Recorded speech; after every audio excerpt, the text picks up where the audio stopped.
All right, here we go. We've got ourselves a fresh group, a fresh series from the LiuLi Cup. It is Group D. And as is so often the case, Group D stands for death. We'll get into that in just a minute because we have spawning up at the top right. It is Zoun in the blue, and his opponent, the heavy favorite in this group, but he's looked a little vulnerable of late. It is Basilisk Serral in the red. And this is going to be a very good test for him because he is up against some pretty phenomenal players. We've got Cure, who is one of the strongest TVP players in the world. Historically, I would say he's a top 3 of all time. In my opinion, that's just my opinion. People may disagree. I don't care. I'm right. No, you can have your opinion. I also think that Cure is a player that when he cooks up new builds can be extremely strong. Classic has beaten Serral recently in ZVP or PvZ. And Zoun, who has some of those strongest late game Protoss control, I would say. There's some really good players. Serral is not a lock to make it out of this group, which is usually, if I said that, that would be a straight up lie. Usually, any group he enters into, you're not going to have a fair tournament, which most of the tournaments are fairly balanced. You're not going to have a fair tournament if Serral was not favored to make it out of a 4-player group where 2 players advance. That would mean that you somehow put Clem and Raynor and Hero and Serral in the same group. And that just means that you've basically put like 4 top-seeded players in the world into the same group. And even then, I would still say Serral is a good bet to make it out of that group. But even though he's the favorite here, he's not guaranteed. That was a whole lot of yapping to say not a whole lot. And that's because not a whole lot happens in early game ZVP. If there is no hatch block, if there is no cannon rush, which there almost never is. Serral is going to go for the 4 lings, but he did delay the second set. Nothing crazy about that. You pretty much are always going to take this base on White Rabbit. There is theoretically an opportunity to take a forward base, and maybe... You know what? Could you queen walk this map? I don't think so. Dark would. And he would make it work. But I don't think he really can. Zoun. He's going to be a very standard player. People started going 3rd hatch before 3rd queen.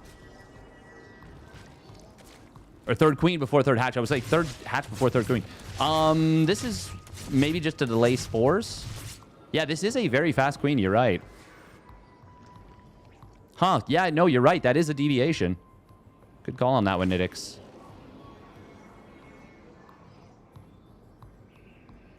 I suppose... I do think in this matchup in particular, creep is becoming more and more important for the Zerg in order to be able to... In order to be able to play a competent mid-game and set yourself as best as possible for the late game. And we can see Serral is prioritizing that here. Void Ray did reveal itself on the Protoss side of the map, so that means he's not going to be able to pick off any Overlords that are straggling out here, as Serral is doing an excellent job of pulling them all back. Void Ray will spot this little Ling scouting pack more than anything. It is going to be Void Ray into Oracle, and there's the Twilight Council, so just 2 Stargate units for the moment. You can theoretically add a 3rd afterwards, but it's not common. Serral will see if he can save this 1 drone at the 3rd. He is transferring them over, the new ones. Look at that. He didn't actually morph this into the Spore at first. Oh, Void Ray will be able to get a drone in the main. It's actually quite nice. Serral going to try and put a little bit of punishing damage on this Void Ray. He gets a decent amount. But obviously you're not going to kill that unless Zoun commits in and is kind of sloppy with it later. Zoun going for the blink, and Forge was right there behind it. Going to be 4 gates quickly. And a quick robo. Will this be a Colossus play? You theoretically, a Zoun could go for just an 8-gate Blink Stalker, but I feel like in order to make that work against a player of Serral's caliber, you're going to want to get early damage done. A pretty significant amount of early damage done. Yeah, this is quite a fast robo facility here. Oh, there's 2 more gates. We're not there yet, but no gases at the 3rd just yet for Zoun. He did build a shield battery for safety. This is feeling like this could be a big Blink Stalker attack from Zoun.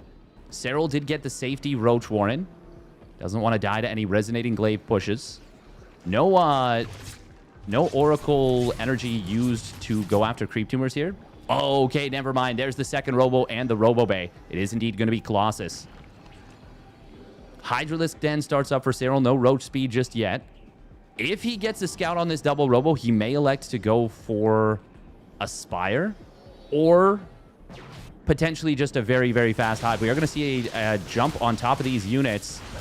Zoun not able to get that 1 unit back to the Shield Battery. Lings do get a pretty good amount of surface area.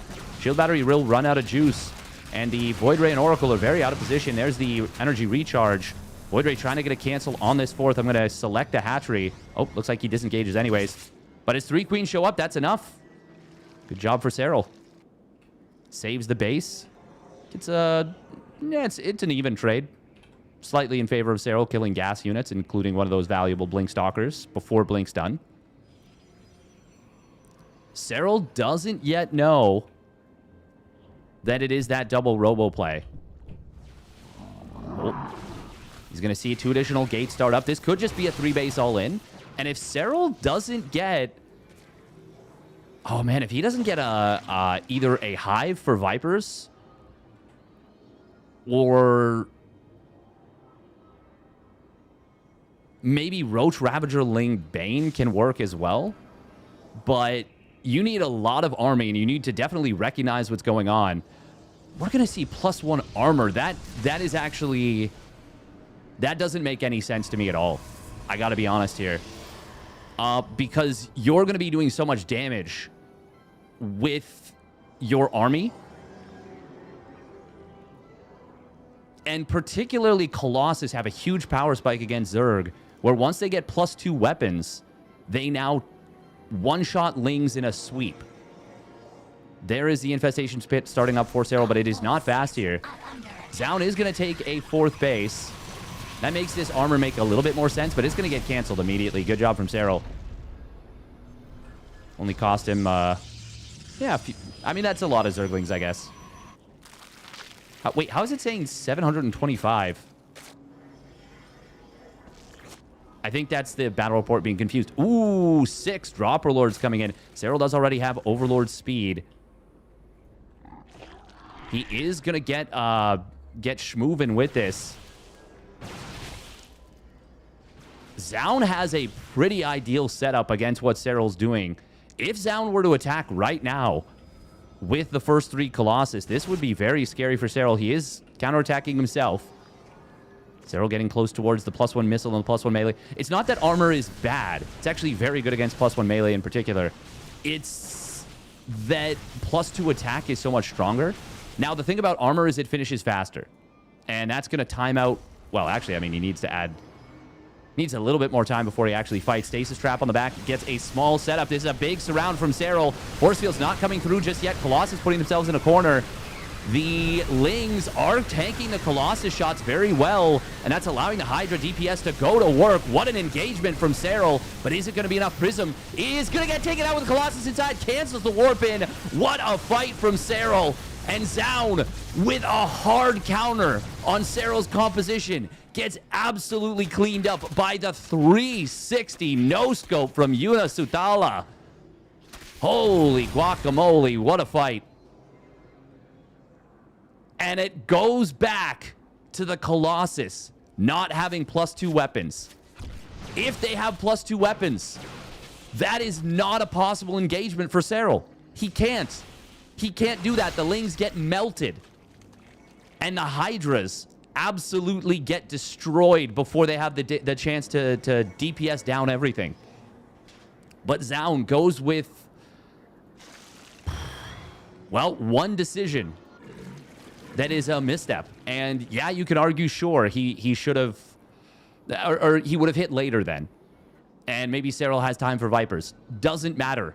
The fundamental part of why those Zerglings were able to survive for as long as they were, literally twice the survivability against the Colossi. We are going to see the drop of the main base. 2 Colossus did just pop out. Serral's trying to drop on top of them. No, he's just going to try and escape out.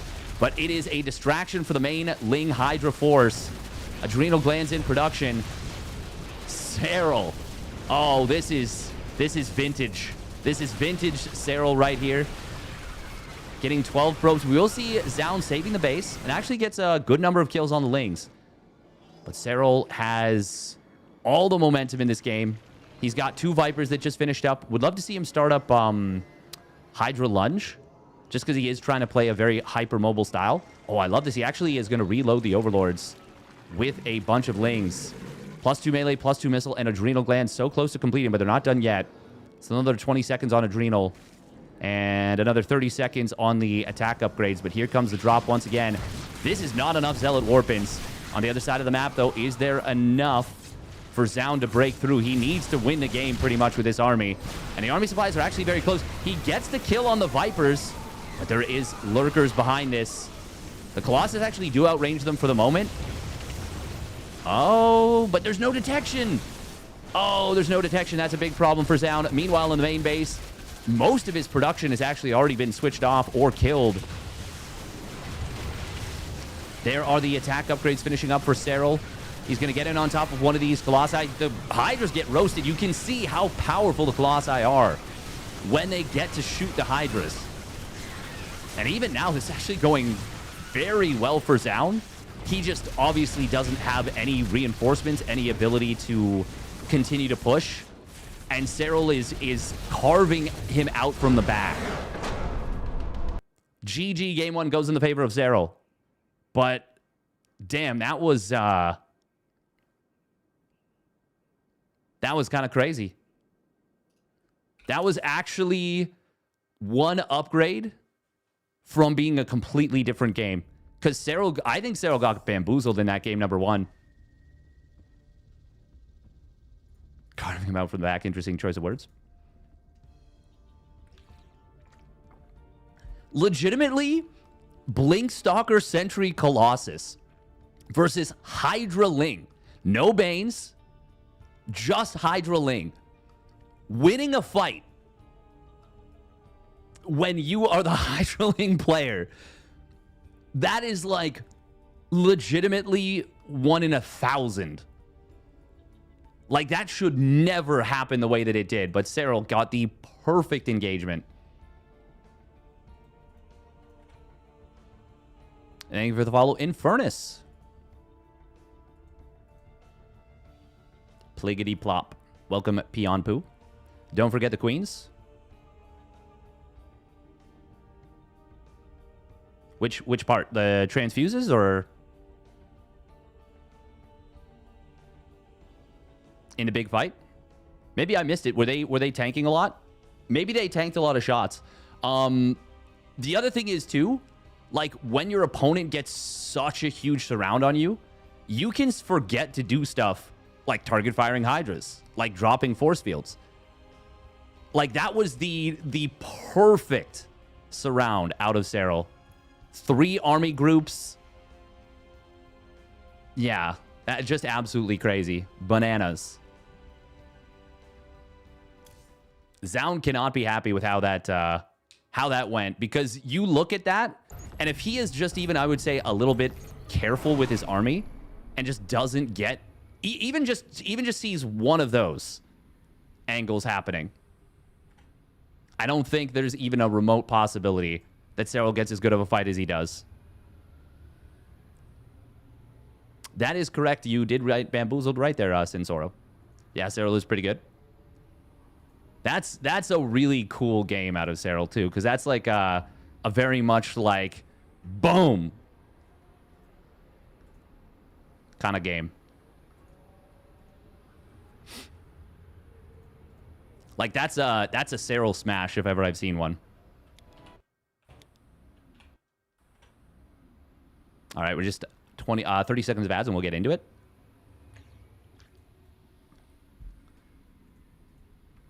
I have come up with a way, by the way, to make, with the help of my fiance and labeling folders and keeping things, I've managed to make it so that I am completely spoiler-free for these games. This is pretty awesome for me.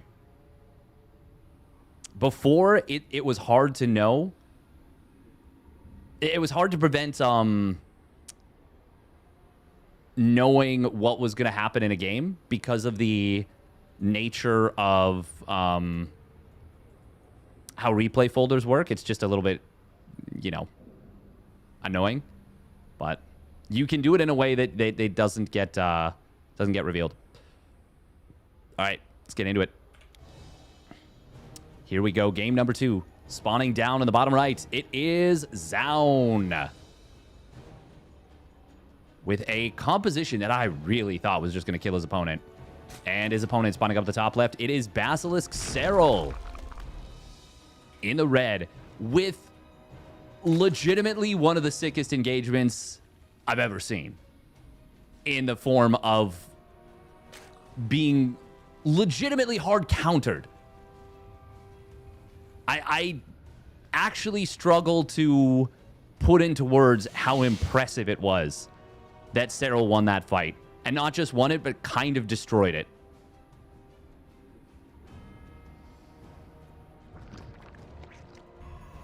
Yeah, the third queen before third hatch is quite interesting.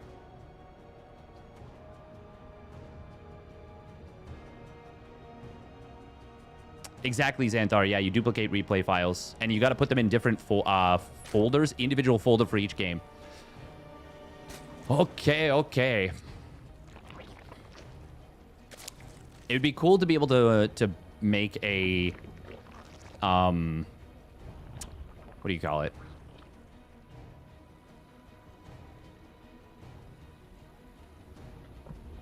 I don't even know. Make a program that does that. Zoun looking like he may be skipping scout. And I do think against someone like Serral, that's the kind of thing you need to do. Now, he didn't go gas first, so that's a little bit interesting.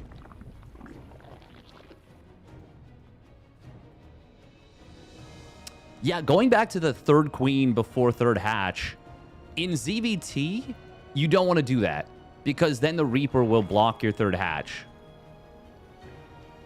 And then it becomes quite a nuisance to take it. Although you technically can still take it. But in ZVP, it makes a lot more sense when your opponent isn't going to block. I do wonder if some very aggressive adept play could punish that, but I don't really think so. I really don't think that that's a super viable option. All right, we're going to see a Twilight Council. Okay. Stalker first into Twilight Council. Off of no scout means you get about, I'm just trusting Harstom's math on this, about 80 minerals extra.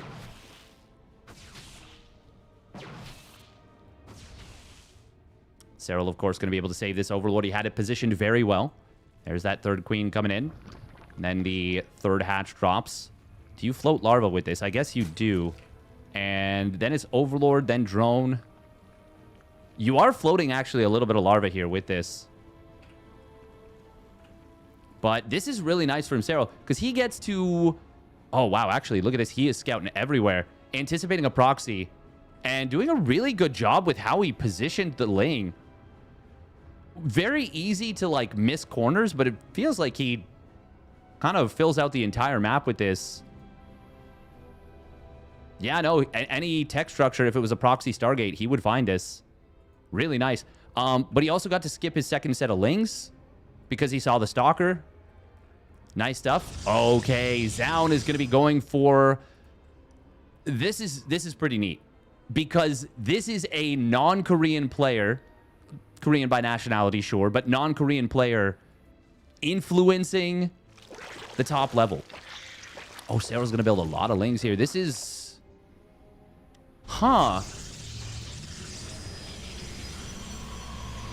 So this would be before you would... Does he think this is Blink? This is a bit of a Ling Flood here. This feels like a Ling Flood to potentially deny the third.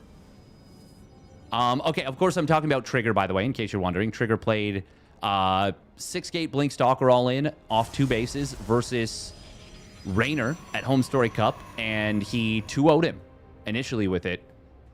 And Creator played a similar match versus Raynor in the earlier group stage. And not to spoil that one, but the attack was extremely successful. You can go back and watch it. You'll know what I mean if you watch it. We do have a Spore being produced by Serral. It's going up to 3 gases. This is a really tricky situation. Zoun electing to not reveal the Blink Stalkers. Serral is pulling the Overlords back. This is going to be scary. Now, in order to win with this, you basically need to perfectly retain your Blink Stalkers for a very long time. Sniping a drone, excellent. Serral did cancel his lair. Raynor used a Ling Ravager defense with this, but it is very difficult to hold this if it is executed really, really well. And already Zoun picking off a lot of drones here. Serral is in some decent-sized trouble here. Ravager not quite able to get sniped. Not enough shots on it. Serral gets a clutch transfused. Zoun has his Prism super far forward. Oh, but as long as you snipe Ravagers, it doesn't necessarily matter. We will see the full Blinks being used. There's 1 Corrosive Vial available. It's going to land on nothing. Zoun is able to avoid it. You got to stay on creep, as Zerg, too, is particularly scary with this. I said, like, 2 years ago, after seeing Trigger do this, that I think this was a legitimately imbalanced strategy if it is executed perfectly. I do think that it can be played at a level that is unstoppable if it's perfectly done. Unless Zerg basically hard counters it. And even then, it can still be quite scary. Oh, that was really nice timing on the attack there by Zoun. He does lose one of his Stalkers at the front.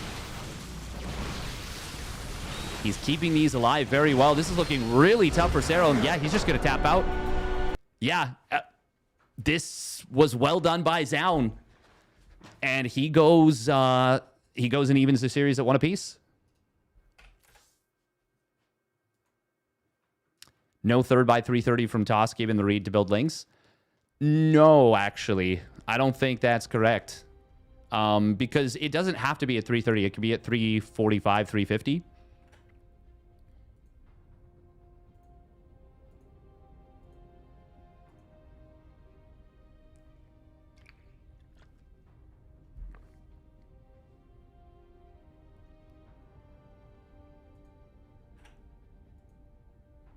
Why build fancy army when simple Stalker do trick? Stalkers are fancy as hell, bro. They're real good. They're real good. Yeah, I mean, they are really strong. Really, really strong. Bamboozled. Can it be used so that the first part has a lot of emphasis? It absolutely can. If you are so inclined, you can do what you want. That's the beauty of the English language. There's a lot of zest you can put on it, a lot of spice. I miss zest. All right, minute of ads, and we'll get into game 3.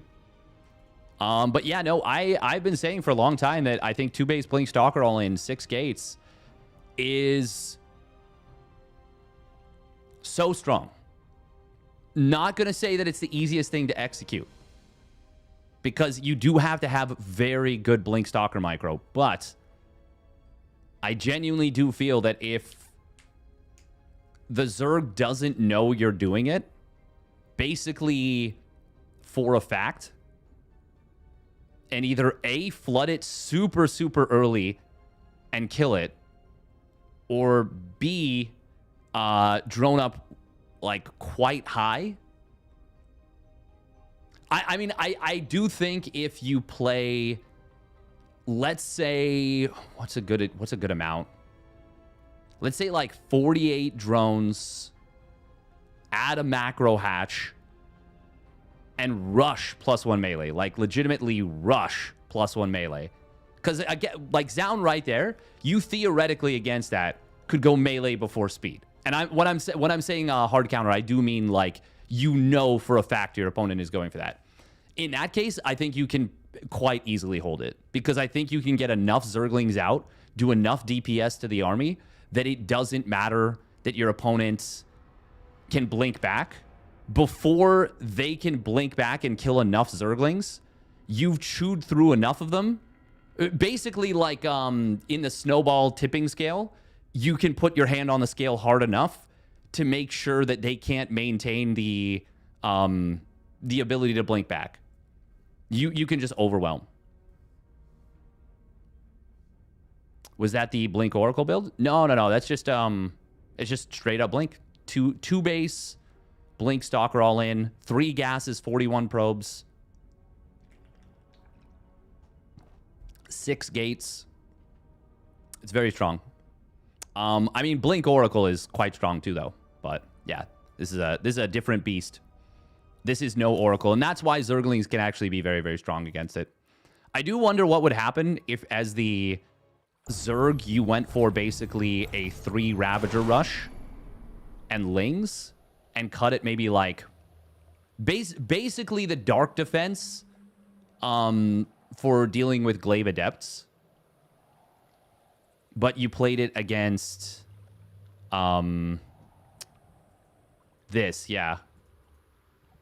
Because you can get 3 Ravagers out very, very quickly. But anyways, we'll get into game 3. Because it's game 3. All right, here we go. Game 3. Said it 3 times in 5 seconds. Spawning down in the bottom right. It is Zoun. In the blue. And his opponent spawning up at the top left. For Basilisk, it's Serral. In the red. This, yeah. I will say, I think if you did this every game, and I think part of what makes the Blink Stalker build so strong is mixing it in. But it is wild to me that we haven't seen it mixed in more frequently.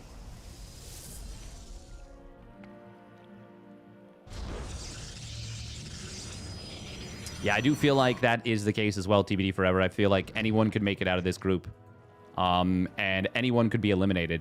I do think Serral is still the favorite, but it wouldn't be the most insane upset. It'd be a really big upset, but not the most insane one that we've seen, you know?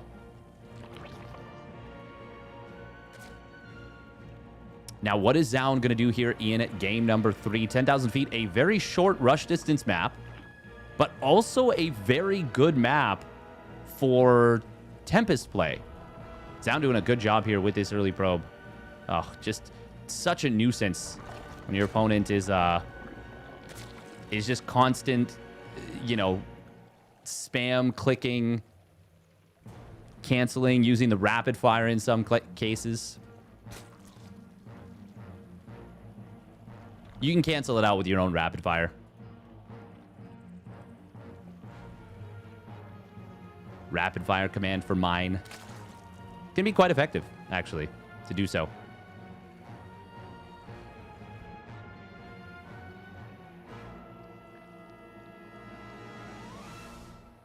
I would agree with that one, Xanther. I feel like, yeah, stasis traps plus blink stalkers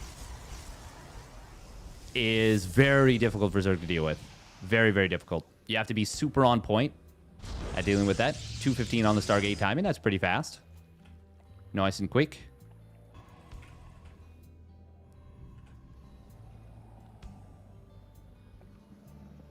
I wish Zerg had some non-committal way to be a nuisance early on. Yeah, not really. The best is actually a proxy hatch. Hatch first at home or hatch first on the other side of the map. Mixing those in and mixing it up with them is probably the best nuisance play Zerg has. But those are committed. Those are quite committed. Still, you can get your opponent to make mistakes off that. Dark is probably the best nuisance maker Zerg had. Oh, that's a nice little move right there from Zoun. Forces the one drone to pull away, And then while Serral is feeling the threat on that, switches targets and blocks the other drone's ability to make a spore. Very well done right there from Zoun. Gives himself an early drone kill and gets away. And that's a pretty good start. Pretty good start for Zoun. I think you're going to be happy with that one most of the time. 6 lings made for Serral. So he actually made an extra ling here.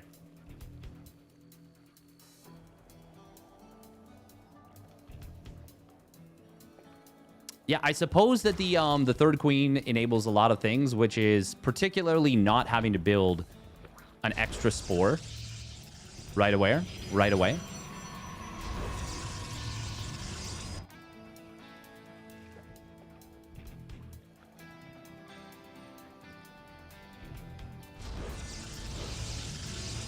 This time we are going to see the third Nexus, so it's not going to be that 2-base blink all in. And I think Serral's probably going to be happy to see that.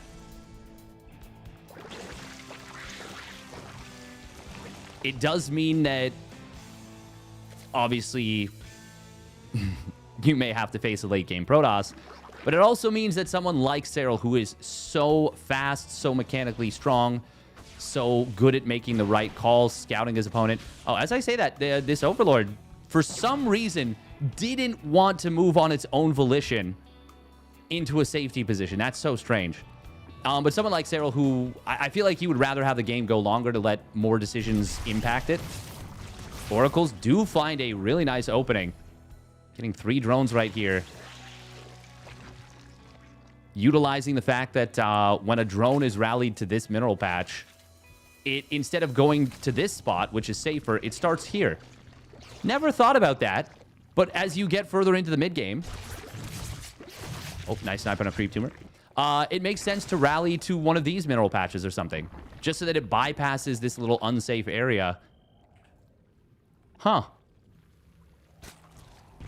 I'm sure I'll forget that and I'll never implement it myself, but just something I'm noticing. Interesting. Looks like it is going to be another quick robo out of Zoun. And once again, going up to 6 gates. He's already had a better early game than he did in game number 1, but Serral still has a very solid start. Not a crazy amount of damage. 4 lings, 4 drones. I think Zoun's content, but I think Serral's more than okay with this. Hydralisk Den again, this time very fast infestation pit. So Serral is ensuring himself basically against a Colossus rush. Give himself the opportunity to, well, be prepared. Oh, Zoun with a nice warp in will block this Overseer. Zoun saw the Overseer coming and very quickly responded, and that is kind of a really great way to limit Serral's comfort. And it is that double Robo Colossus again. But this time, it is an incredibly fast hive. Wow. Yeah, like 630 hive. Right on the 630 mark, actually. That is super, super fast. Serral also droning up pretty hard now. He was staying on a relatively low drone count, giving himself enough units to make sure that he wouldn't die against some kind of Blink Stalker push. Making a ton of Zerglings. Now, though, as he realizes, well, my opponent's not attacking. They're teching pretty hard. Hasn't seen the 4th base yet. Only saw the 1 robo. But regardless, Serral is going to have Lurker tech. Not necessarily all the Hive tech upgrades done for Lurkers yet. Oh, Serral. Oh! Cool. He actually did manage to bait the stasis. That is something you can do.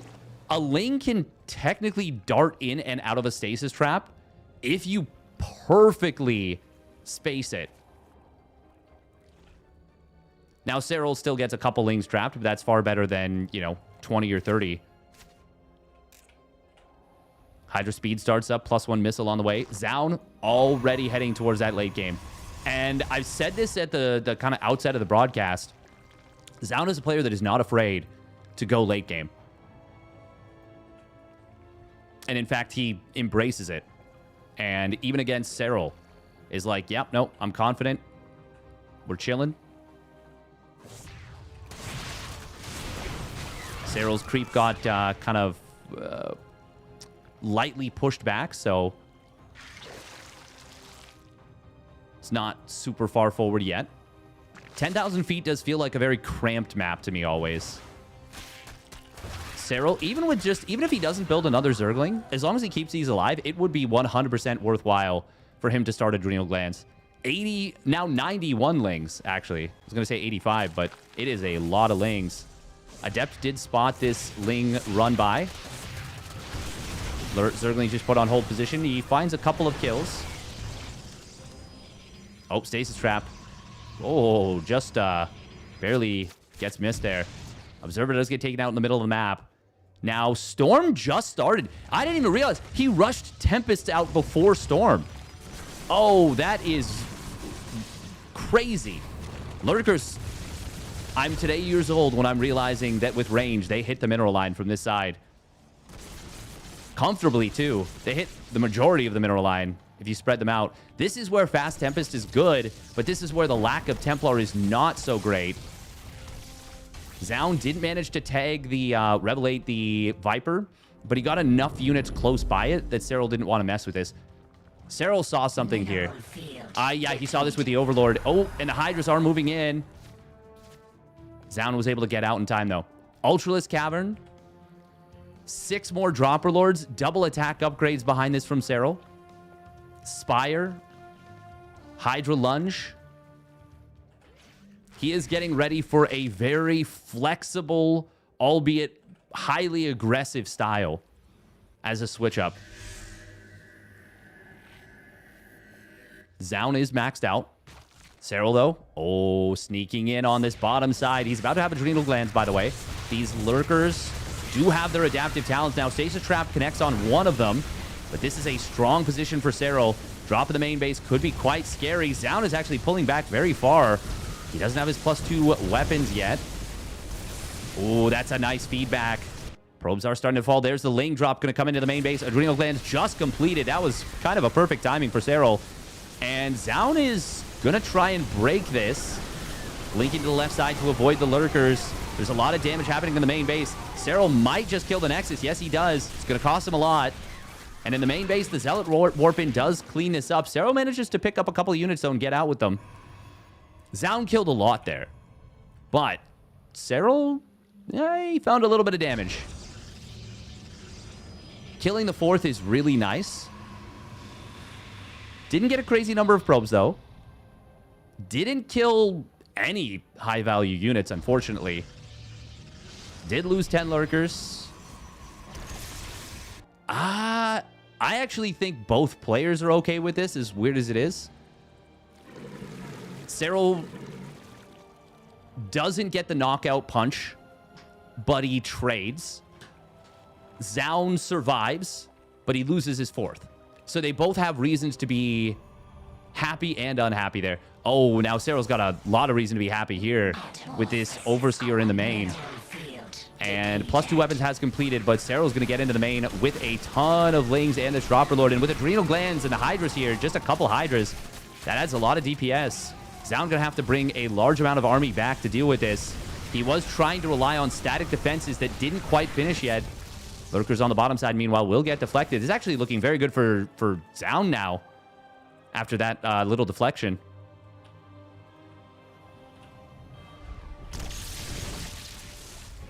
I mean, anytime a Protoss player gets to the late game on even footing, I feel like they're pretty happy about that situation.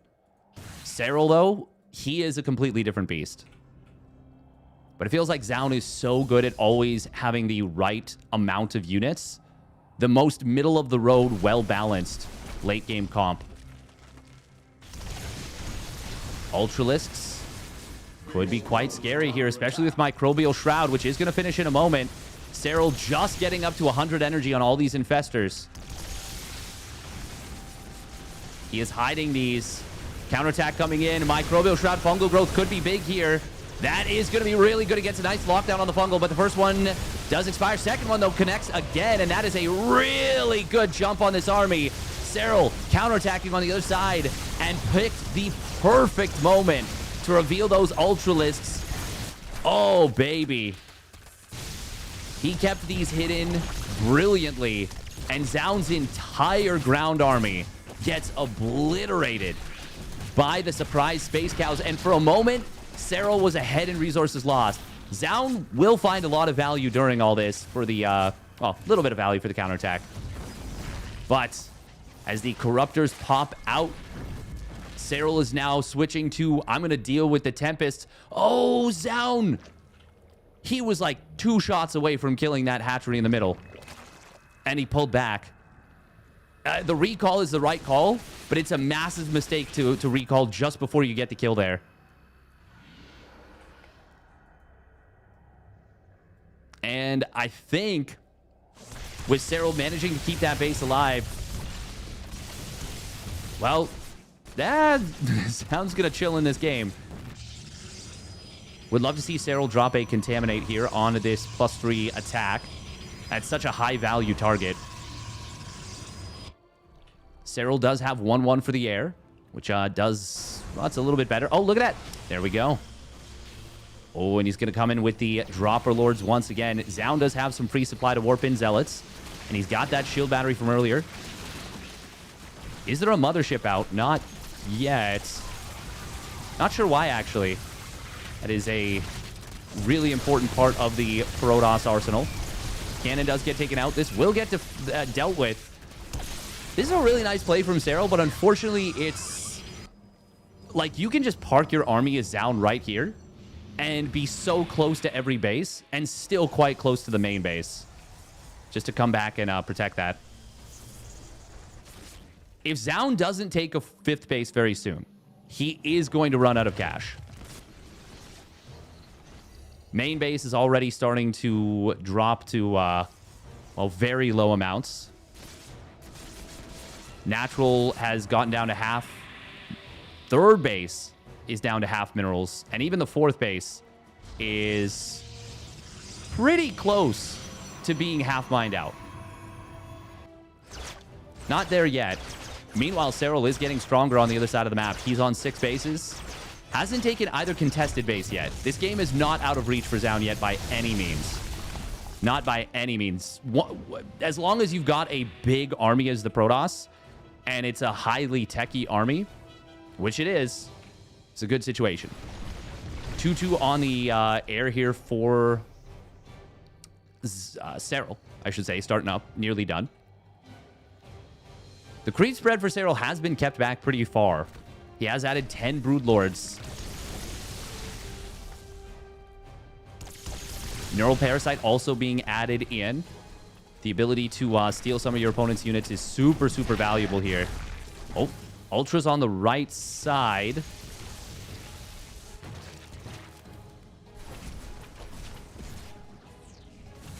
They're going to be able to defend against this Zealot Archon counterattack. Or I guess split off. Serral will see the rotation. Zoun actually joining up with pretty much his entire army. Meanwhile, going to send a couple Zealots here. So 3 Broodlords just split off from the main pack. That's actually pretty neat because the Broodlings might be enough to keep the Zealots occupied. And while that's happening, slowly but surely, you're going to whittle it down. More Zerglings do get sent to the bottom. This is not enough to clean this up. Not quite. But buys time for the Ultralisks. Zealots just being shift-clicked around. Oh, that's so annoying. They're just so fast. Little Usain Bolts, all of them. Single Archon in the middle of the map. Just kind of lost there. Zoun does end up just retreating. He just walks off the map. Just gets out of there.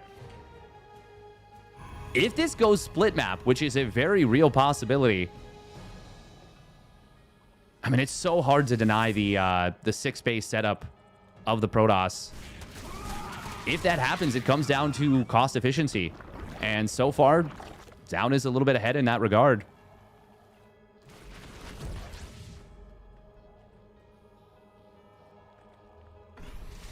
Serral is adding on additional upgrades. He's nearly got all 15 upgrades either done or on the way. He just needs the +3 Flyer Carapace, for which he does have the 2nd Spire.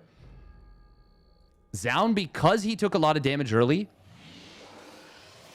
he hasn't yet added a second Cyber Core or a second Forge or started getting additional armor or shield upgrades. But that is pretty important. 4 Zealots just kind of making their way through here.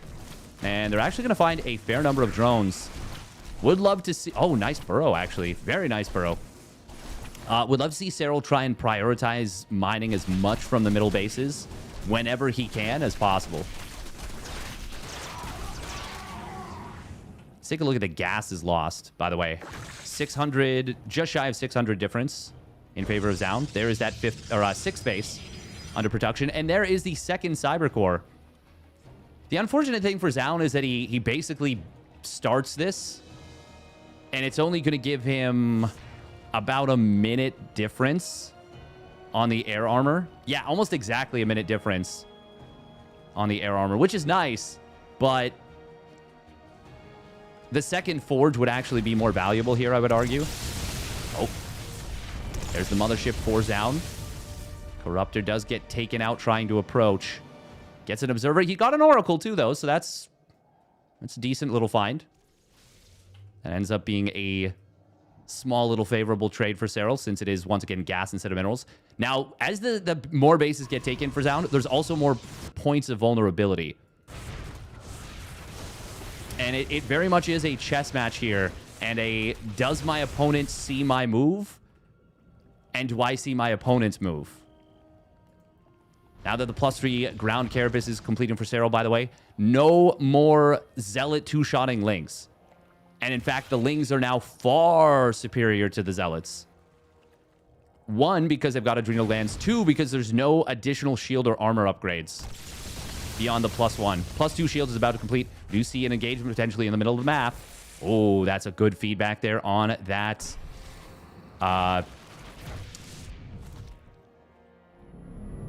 Unit. Infestor. There we go. Zoun's doing a good job of having observers all over here. No observer speed. Would love to see that. He hasn't added in. He does have 6 Stargates, which means that you can rebuild a lot of units here. We're going to see a recall to the bottom left. Oh, a nice little anti-Ultralisk counterforce. Meanwhile, it's going to be Zoun taking out this base on the right side. Just uses the distraction. Serral. I mean, there's not a lot of value here at this base. Probes are about to officially mine out of the last mineral patch. There it goes. It is good for Zoun that he's gotten all the resources out of there. Serral doesn't have all the resources mined out from his position, but he's just got 100 gas. One of those gas is just now expiring. Zealots on the top side, they're going to get spotted and caughted. Meanwhile, Broodlords on the left side, they're going to be able to get some good value. And this might turn into a base trade. Okay. Serral is going to pull back with his whole army. Oh, God, the Infestors. Zoun is going to find a huge bunch of kills. Big, big, big burrow there. Microbial Shroud comes in. And this is actually going to turn into a not bad trade for Serral. Wow, okay. Good reaction time from Serral there. Still ends up being expensive, but ultimately a net positive. In a big way, in fact. And Serral is now starting to chew away at some of the static fences on the bottom left. There's just one mostly empty shield battery. Zoun did kill Serral's base in the top right, and that's a very important base. But as long as Serral can resecure it, and as long as he takes good trades, which he did just take a phenomenal trade there overall, now ahead in resources lost by a lot, it's a good situation for him. +2 ground armor going to complete for Zoun. He's doing this all off 1 forge, by the way, which is quite funny. +2 +2 air armor getting close to completing. I don't think there's any breakpoints with any of the air upgrades per se. It's just the biggest one is probably carriers, attack versus armor. And then everything else is, well, differences mean that one side is slightly weaker or slightly stronger. I'm sure there are some breakpoints with number of Corruptor shots it takes to kill X unit or Y unit, or number of Tempest shots it takes to kill X unit or Y unit. But more so than anything, you just want all the upgrades. If you can afford them is the big thing. And Zoun actually doesn't have a lot of gas, so he can't necessarily afford to go for that +3 shields yet. Getting a DT Shrine is crazy to me, actually. Zealots on the left side are going to find a very exposed base. Look at that from Serral. Burrowing the one's drone that was inside of the gas. Oh, unfortunately doesn't get a cancel on this base on the right side. But still, that is a nice little save on this drone. Very nice move. Or did he not save it? Oh, fungal growth on the army of Zoun in the middle. Zoun was not ready for the fight. The High Templar weren't close enough to prevent the fungals. And that does force Zoun to drop the Time Warp. Not the craziest long cooldown, but it is something. Vision battle so important here. And with the Oracle Revelations, Zoun is... he's got the advantage in that regard. Serral's bank is just gigantic, though. It is so big. Oh, this could be a big find. Fungal growth. Actually going to recall the Tempests right away. They do recall to the middle. Serral may look for some of them. Oh, he pulls the Viper back. Storms are going to come in. Corruptors diving on top of the Tempest will get a lot of them. And that actually base out a lot of Storms. Oh, Cloaking Field is activated. Broodlords are just attacking a Nexus. Not what they want to be doing there. Fungal growths not going to be able to get landed here. But the High Templar mostly get dealt with by the Broodlords. Carrier Remax coming through. Serral is doing a very good job of kiting back here. But Zoun feels like he might have an opportunity, and I feel like he kind of does. I feel like this is his best chance in the game, in fact. Ultralisks are going to counterattack. Oh, I don't think Zoun should be going home. I think this is his moment to attack. Especially with the Ultralisks actually out of position. But at the same time, Zoun might be thinking that Serral is just not in as good of a position as he is. Oh, the burrow. The burrow on the Ultralisks is so sick. Does Serral have any queens left, by the way? No, he is... oh, no, he's got two. He's got two. Yeah, usually in general, you want to get rid of queens as the game goes on. And then if you get to a situation where you've got a lot of minerals in the bank and not a lot of gas, you may want to get into additional queen production. Serral is going to be able to mine most of the gas. There's still a lot of minerals here. But minerals usually don't decide a game like this. They can, and they have even at this level, but usually they don't. Zoun does have recall currently on cooldown from recalling those Tempests. That feels like that was so long ago. But Serral's going to be able to find a decent bit of damage on the static defense in the bottom left. Still, these Lings will get cleaned up. Stalkers on the top side. That is actually a lot of expensive units for Zoun going down. And Serral retakes the resources lost advantage. This base on the left side will get taken out. This one still has a lot of gas and quite a few minerals at it. Zoun is mining from this base in the middle. And that's a big deal.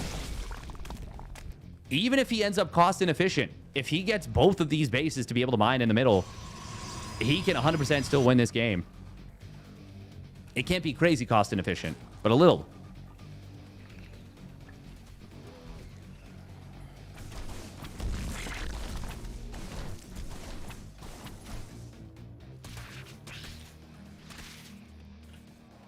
Zoun never got +3 ground armor. That's the only upgrade that he's missing.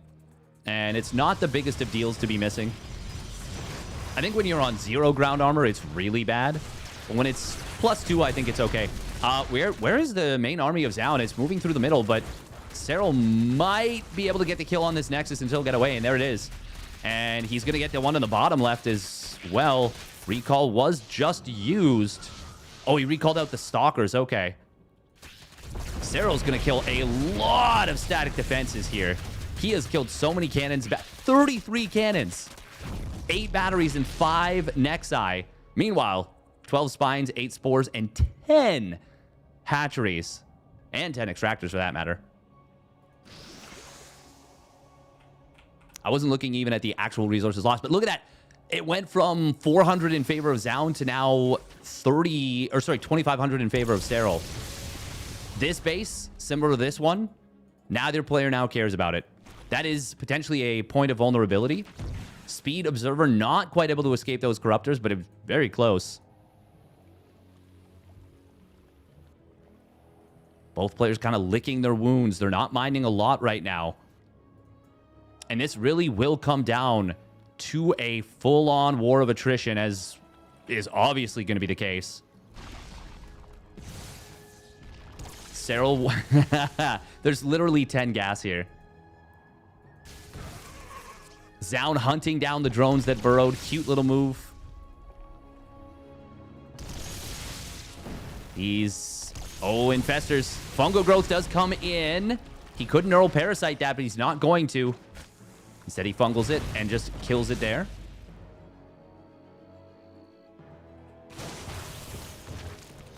Storm on Changelings. It's over. Zoun's lost. He's been aura farmed. He used a Storm on a Changeling. It's over. It's the sign that you've lost the multitasking war and your opponent's too fast for you. Serral, by the way, has these 5 Dropper Lords from earlier. Oh, fight in the middle of the map. Big Fungal Growth coming in. Neural Parasites finding those 2 Tempests. The feedbacks are very good.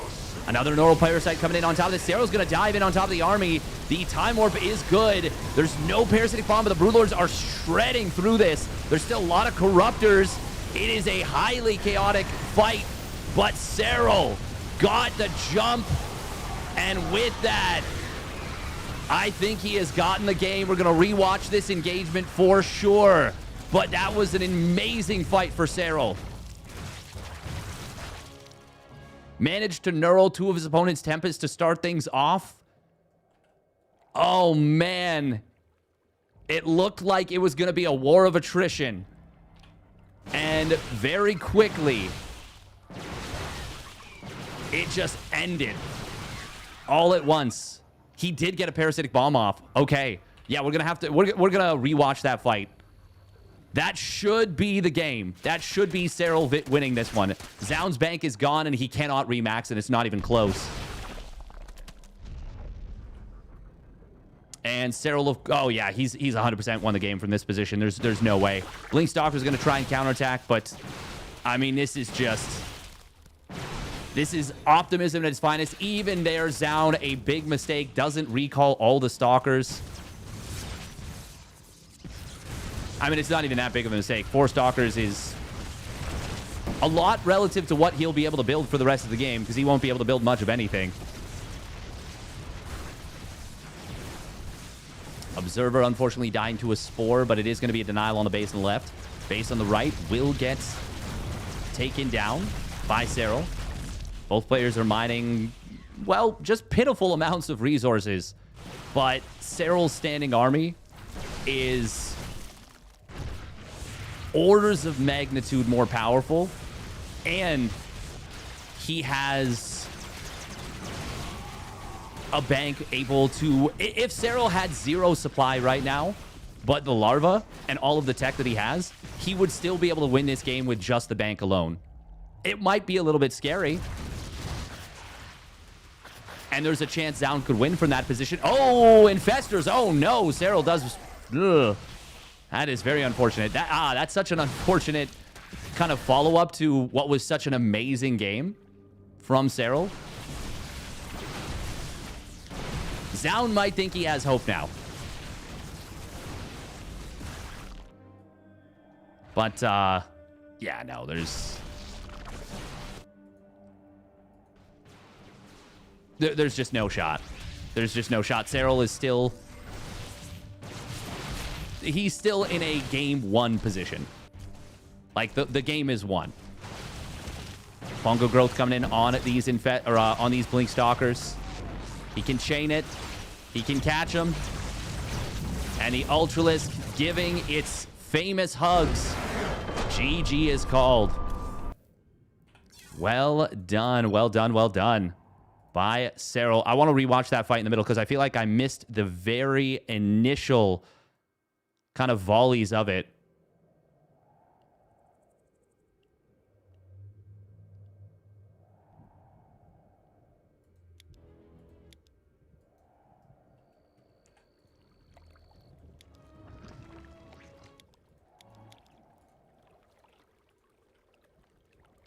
Zoun actually had vision, and his Infestors were very close to being, or his High Templar were pretty much in position. But Serral managed to get the Fungal Growth, I believe, off, and immediately Neural Parasited.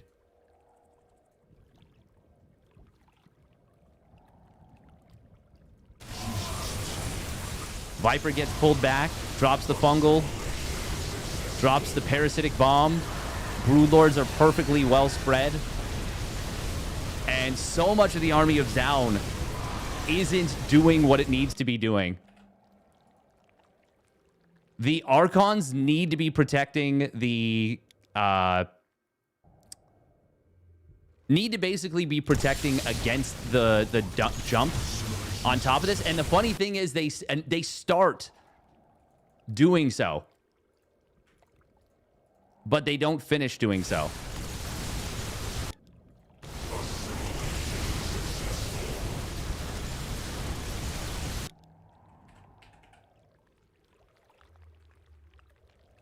They kind of even do. Serral just got a really good jump on this. Fungal Parasitic Bomb combo. And this number of Neural Parasites going off is really, really nice. I also feel like this is where Zoun having a somewhat inflexible unit composition actually hurts him a lot. Also, Serral's on 145 army supply. Well, actually, let's see what they are at the start of the fight.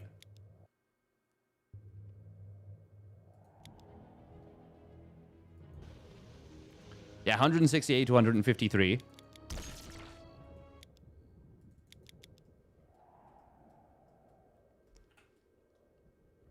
You do have to be pretty on point with your spell casting as the Protoss.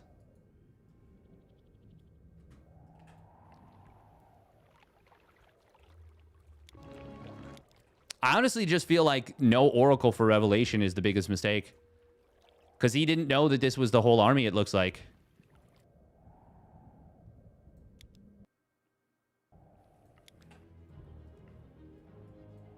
Yeah, this is... Okay. Yeah, this observer shows up.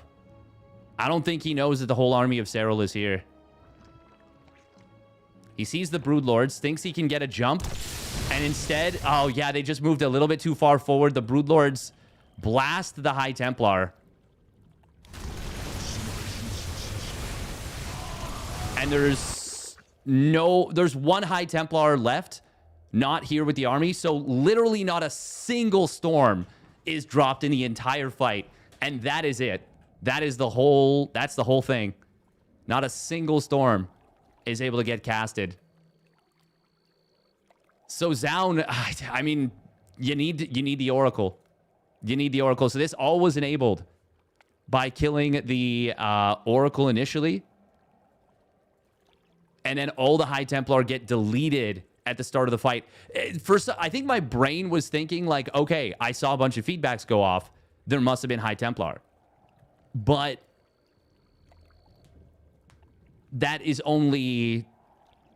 That was only true for the first like 3 to 4 seconds of the fight. It really does come down to the littlest things. And in this case, it was the loss of the Oracle that decided this game and this series. Well done from Serral. Very, very well done. But I feel like Zoun was really close Not to winning that game per se, but to having a completely different situation. Thank you very much, Zergburger, for the 9 months membership on YouTube.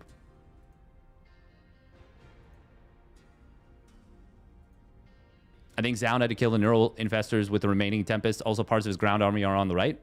It's a good point. Let's say just the Zealots. Let's say just the Zealots come from the south instead and smash into the infestors. You don't even need to target with the Tempests. The infestors just die. And then there's no neural parasite. I don't think the neural parasite, though, was game deciding or fight deciding. I think the biggest thing was no storm. No storm. All the High Templar going down immediately, which then enabled the parasitic bomb, which I didn't even see it get cast. It just, at some point, parasitic bomb was hitting the entire Skytoss army. And then, yeah, it just feels like everything kind of blindsided him.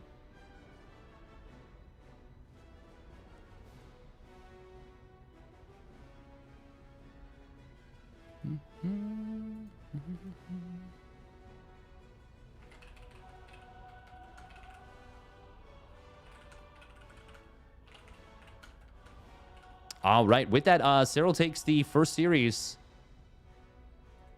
in this group, and it will be him moving to the winners match. Next up is going to be Classic versus Cure. It's tough, but can he reactively focus the broods with his air units? I feel like more than anything, he got caught and he panicked. But yes, in theory, he could have.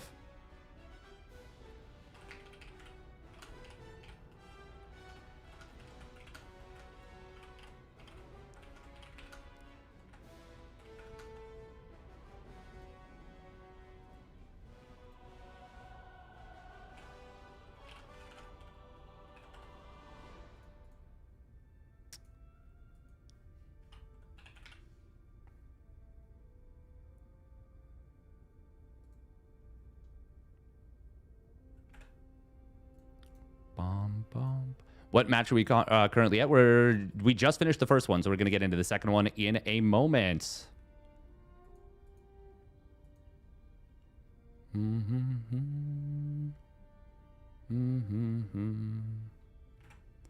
All right. Classic versus Cure going to be taking place on Winter Madness to start out the second series. Zoun played a good series there.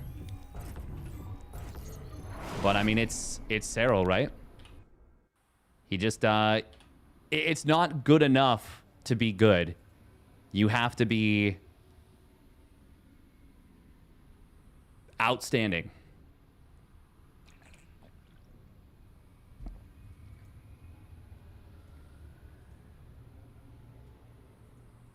All right, we're just going to let the ads clear.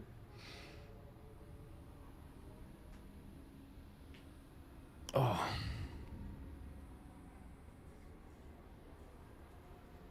Forgot to comment this yesterday because I fell asleep. Fair enough, fair enough. Happens to the best of us. Welcome, Klaus Dog.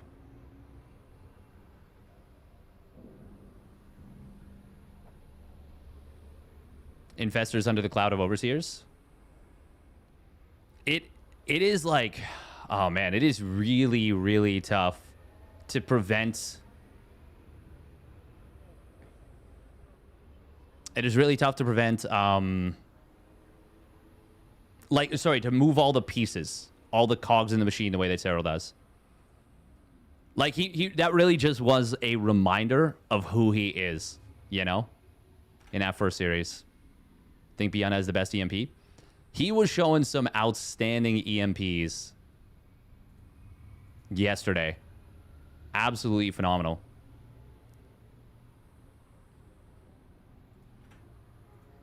All right. Here we go. Game number 1 of the second series. Second opening series. Spawning down on the bottom right, it is Classic. In the blue. And his opponent spawning up the top left for Team Liquid, it's Cure. In the red. And Classic going to be sending a very early probe onto the map. Taking a page out of Hero's book. maybe taking a little bit of inspiration. It is worth noting that currently PBT is in a very different state than it's been in for a very long time. I would say for a very long time. I don't think we've seen this kind of a meta where it feels quite similar to ZVT currently. Well, actually, no. I feel there are similarities to it in ZVT, which is basically once the Terran gets to a certain size, to a certain strength, economy, base count, upgrade setup, and infrastructure, the game becomes incredibly difficult to win for the Protoss. Similar to how, you know, TVZ is. Once Terran has 5 bases, 3/3 ghosts, liberators, you know, mass orbital planetaries, becomes extremely difficult to deal with. Kira is going to open up with a quick Marine into Tech Lab. I will say I think there's a lot of plays Protoss can make before that point. I also do think that there's some aggressive moves Terran can still make. But overall, late game feels really good for Terran right now in this matchup. And that means that there's a lot more things Terran can do to play defensive or to approach the early stages of the game. And this is one of those things that's a bit of a different approach that we haven't seen in a while. Very fast second barracks, second and third barracks, in fact. Actually, hang on. Maybe not a fast third barracks here. Yeah, second gas. There's going to be a factory. This is super weird. Cure's got himself a build and a half. What is this? Concussive Shell Marauder opening into quick second barracks, second gas. I feel like it should be a fast stim, but I don't know.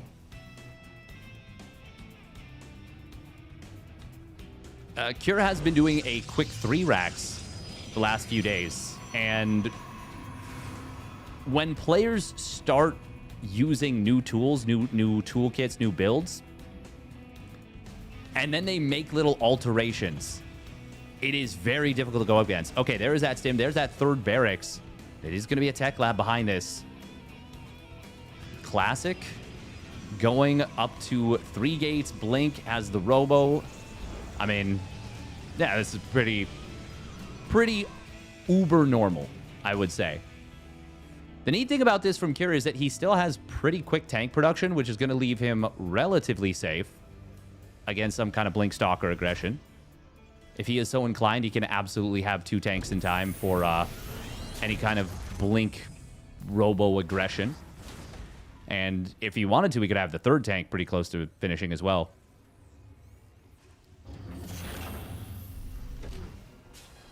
Now, we don't see a starport yet. And this has me curious. Curious. He does have a Marine, by the way, at the 3rd base of the Protoss. This is super, super cool. Oh, he's just darting in to check it. Darting in and out. 2 base Protoss versus a 2 base Terran. Usually that's pretty damn good for the Terran if they don't commit to a massive all-in. But it is starting to look like Cure might be thinking about that massive all-in. There's the engineering bay, though. That makes that a little less likely. God, this Marine is so goated for Cure. It lets him know that, like, yeah, no, I don't need to go crazy with this.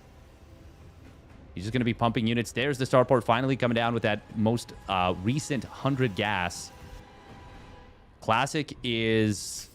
Oh, look at this from Cure. Oh, that's so cool. What a sick, sick Marine. Classic staying on 2 bases for so long here. Really trying to anticipate a 2-base all-in out of Cure. Trying to shut that down. That was the first actual fight they've had on the map, by the way. A Marine kills a probe. That is really funny. That is actually super, super funny to me that was like the first thing that we've seen in this game, like real interaction. But it feels like there's so much story to this, and there was so much anticipation out of both players. Particularly, it feels like Classic was really reading into what he thought Cure was doing. It feels like Cure won the mind game war, is what I want to say. First and foremost. Classic he gets a Marine kill, but he takes a lot of damage on one of his Stalkers. Survives with 2 HP, which is better than losing it, but I would say not actually worth killing a single Marine. Since now that Stalker is highly likely to die very quickly in a fight.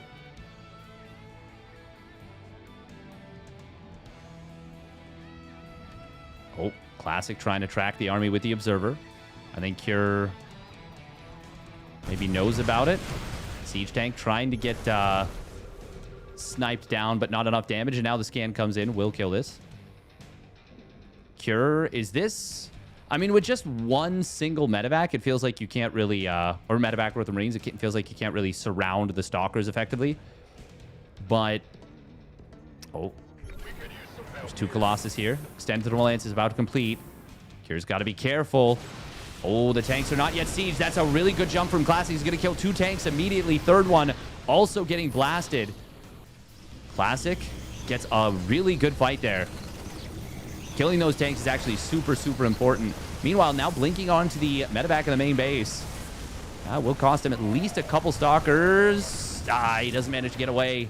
He blinks in here. Would have loved to see Cure actually target down that 1 Stalker, but I think he was not paying attention to this drop anymore. During all this, I think Cure is still very far ahead, by the way. 3rd base now landed. He's adding a 2nd starport, going up to the quick Viking setup. Yeah, it's just that Classic didn't scale his economy up. And that right now is Protoss' greatest strength in this matchup. Is a really strong eco outscaling the Terran and cracking the Terran defenses before they can set up that strong turtle shell. Now, as I say that, Viking count is not high. Medevac count is not high. So we really need this 2nd starport to kick in right now. Oh, Classic drops a good force field. Cure is going to pull the boys and try and clean this up. Disruptor gets a decent connection. Vikings not able to kill the Colossus. Good Prism micro. Now Marines at the front against the Colossus, but no target fire from the Colossus, so they just shoot a couple of low HP Marauders and don't clear it up very quickly. Meanwhile, Cure is the one who gets the cleanup. Does manage to chase down a Stalker, but the Stalkers turn around, snipe down a Marauder in response, and blink out. Still, Cure gets a very good fight. I don't know that he should push right now. More so than anything because his army is overstimmed. It's not that he doesn't have the army supply. He absolutely does. It's that he could lose that army supply very, very quickly with so little HP on these units. +1 armor will complete for Classic in a moment. Scan comes in, does not see the army. Disruptor does reveal itself prematurely. Oh, but he manages to get a decent shot on 2 of those Marauders. Guardian Shield helping a lot. It does get finally taken out. Zealots are going to tank very effectively. Cure is just standing and fighting here. Classic trying to kind of bait here with the Disruptor. Oh, but now as it fires its shot, Cure not able to get the kill in time. Classic. Oh, that was so good for Classic. And Cure massively overextending on the counterattack.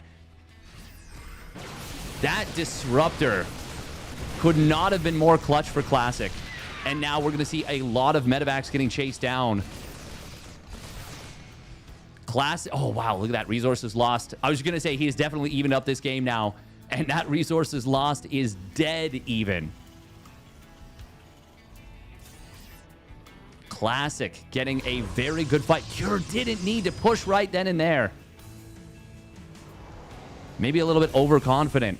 And Classic kind of boops him on the snoot. Bops him on the nose. Cure is going up to 8 barracks. No 4th CC. No Ghost Academy either. Evidently, Cure is disagreeing with my sentiment of Terran being super strong in the late stick game. And is electing to try and end this one off 3 bases, it seems. Now adding a Ghost Academy anyways. That's... well, that's a little bit surprising.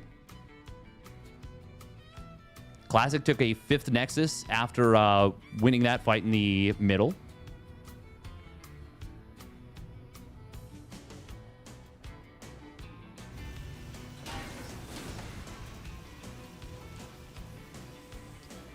Oh, and now he's adding on a 6th base down in the bottom left. Cure going to complete the 2-2. Fires up +3 weapons. This is really crazy that we haven't seen a 4th base yet from Cure. Blink forward, snipes down the medevac. How many stalkers can he get for this? Just 2. Yeah, I think you're more than okay with that as Classic, given he's got a massive eco lead. I wonder if Classic realizes... oh, okay, we are lifting the main command center. Wow, Cure is sending that main command center to the 3rd or 4th base very, very early. Cure canceled this, didn't he? I swear this was in production a while ago, unless my brain is doing something to itself, which it's done, you know, a few times. 97 probes against a Terran player that, yes, is now landed a 4th base, but it is his main base that has landed over in this position.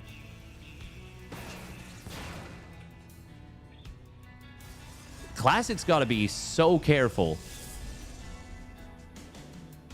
Look at this. Speaking of the game being even, both players starting their +3 armor late and starting it at the same time. Late relative to their +3 attack.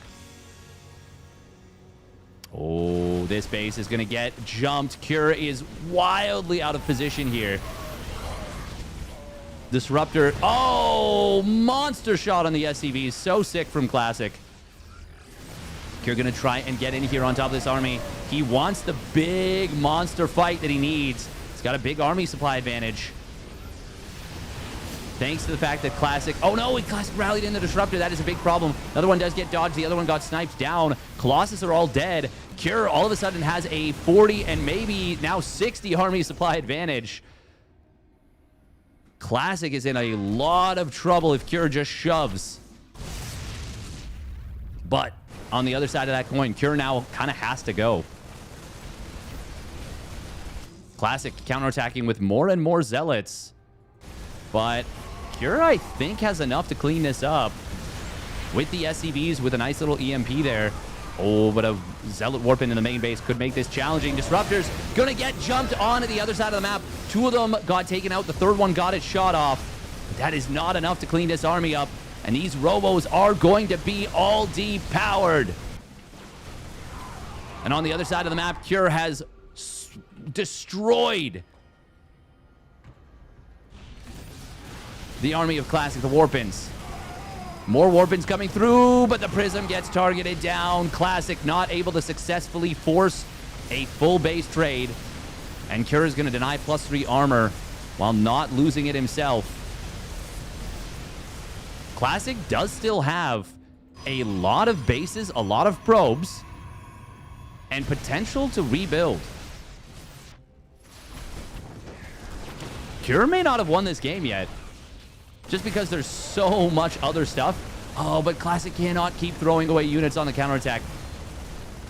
He needs to ball up a couple of warp-ins, I think. The problem is, he's got to be feeling rushed right now. Classic can build more gateway units than Cure can build bio reinforcements. Also, I love the fact that Cure has built basically nothing but Marines at home. I think that's very, very smart. How many gateways do we have on the map? A lot are coming online, but they're not done yet. Cybercore never got killed, I think. No, it didn't. Classic. Oh my god, he actually got up to 2 more Robos, and Colossi, Cure denies the first Colossi with about 5 seconds left. Second one gets killed, and GG will be called. Cure wins a pretty sick base trade, with Classic still having 5 Nexus. Sheesh. Well done by Cure. Very well done. That was actually such a sick game. The fact that he saw the Robos, saw the Robo facility, and instantly says, I need to kill this right now. Like, maybe 5 seconds away from Cure actually having enough to hold there. Or, sorry, Classic having enough to hold at that base.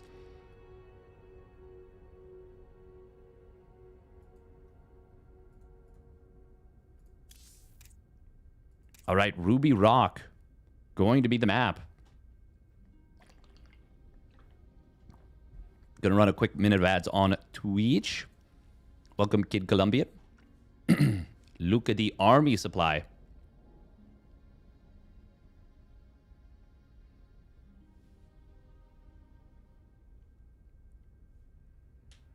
I actually think Ghosts overall are actually better versus Zerg than before. It's just that now you can deal with them potentially if you get the correct engagement. But the reason that I think they're better is because other aspects are... Like, other aspects of Turtle Terran are stronger. Specifically, not being able to abduct siege tanks is a big one. That's a really big one, in fact. Liberator's also sieging faster. What else was changed? So it's just harder to catch the ghosts. It does mean that if you get the correct catch on ghosts now, you are far more likely to kill them. Far more likely to kill them. But it is more difficult to do that than before. Yeah, the 25 HP made them a lot tankier against literally everything else. And they were already very strong units just in a heads-up fight.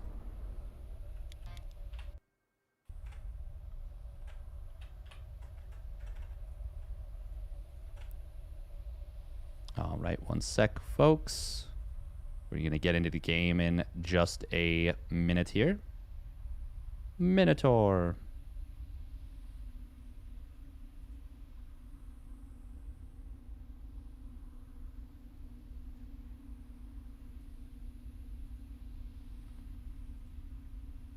But yeah, no, Banelings do counter Ghost now. Much better than they did before.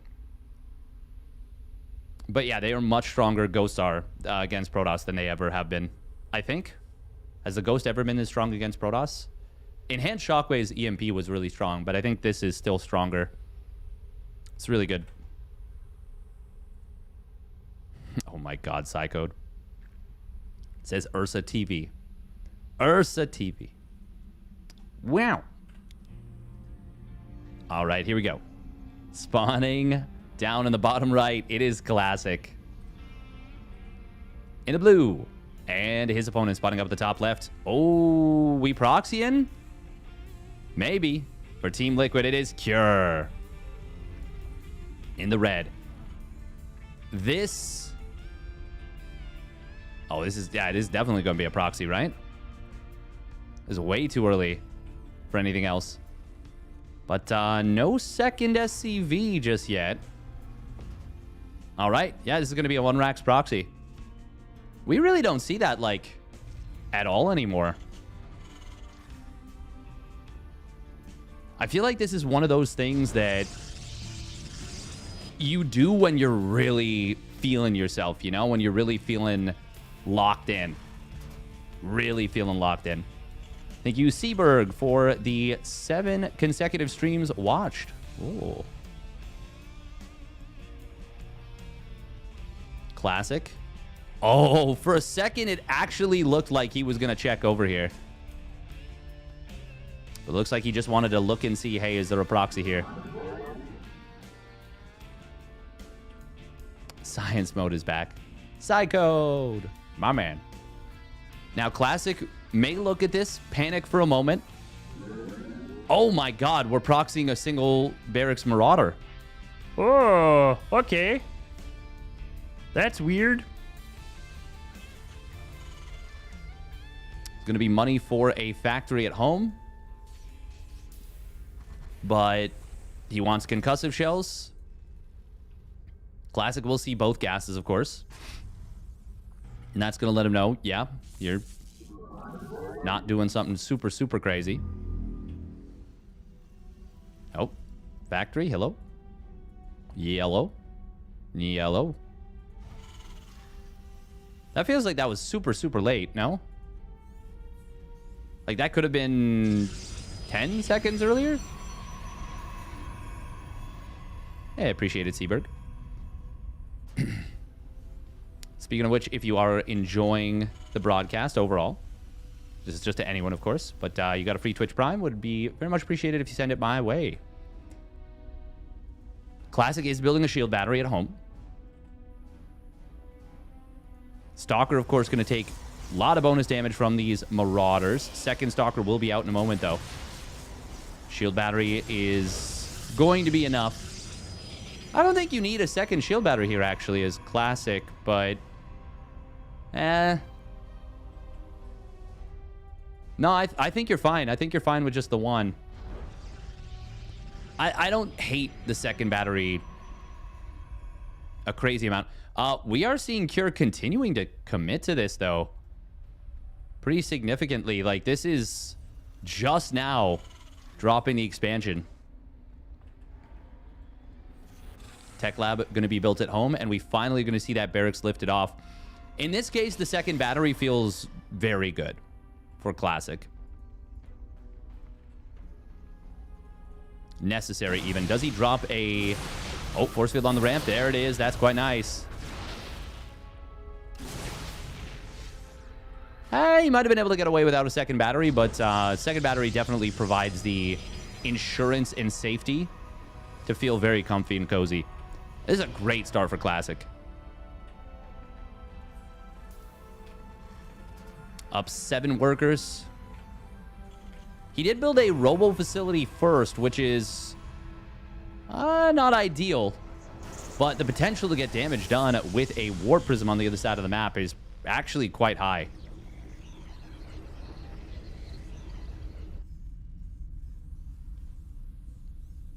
There's a Twilight Council starting up now. And I feel like you could just drop a third Nexus right now as Classic. I feel like Cure can't really do much about that. I do like the idea of trying to put on some counter pressure, though. That I actually like quite a bit. Oh, if he kills the Cyclone, that would be gigantic, but it will barely get saved by Cure. Cure has no bunker. He is in huge trouble.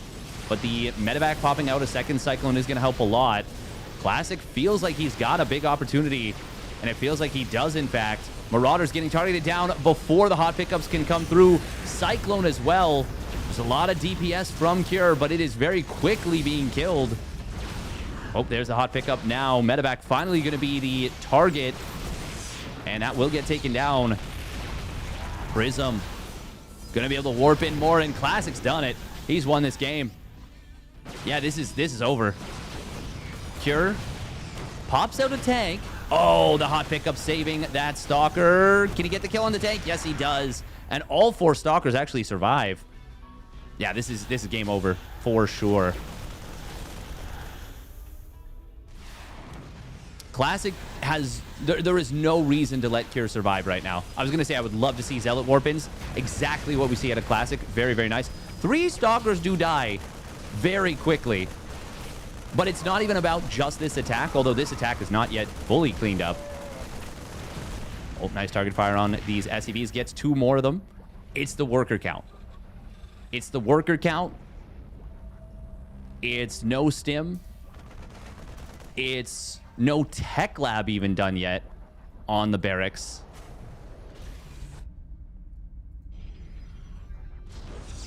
Classic does have a third Nexus that's a little bit... It's pretty late. It's pretty late.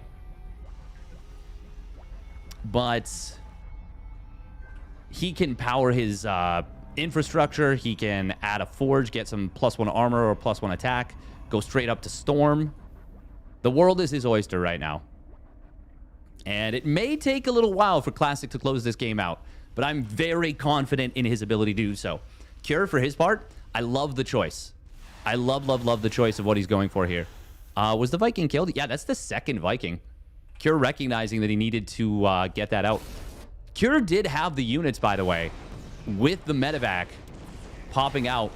If he had perfect micro, he could have made a defense happen. Classic doesn't need to be forcing the issue here. And it's actually crazy that he's trying. This might actually let Cure back in the game.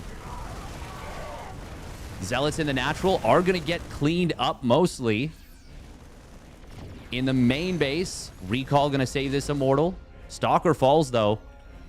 Classic just threw away a lot there. And didn't gain a whole hell of a lot. I shouldn't even say that actually lets Cure back into the game. But it does mean that the attack he's going for will be a lot scarier than it should be. But Storm is done. And there's no combat shields. And there's barely any medevacs. And it's an SCV pull into High Templar. And Classic is already up to 3 Storms. Does he have energy recharge available? Yep, in about 5 seconds. And the other High Templar getting close. There's the first Storm. Even just clipping the Marines is so bad for Cure. And you can see, even with some great pre-spreads, really great pre-spreads, in fact, this is still so bad for Classic. Energy recharge getting popped. I don't... That High Templar was about to have Storm, so I don't know if I like that. SCV is trying to repair up these tanks. Oh, does target down the High Templar that used its last Storm. But not a chance. Not a chance does this work. GG is called. Classic easily holds the counterattack. And Cure will be forced to a game 3. 2 series, 2 game 3s. Not bad. Not bad.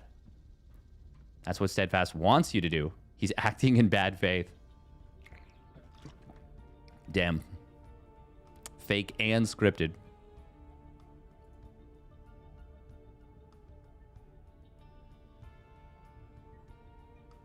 Bum, bum, bum.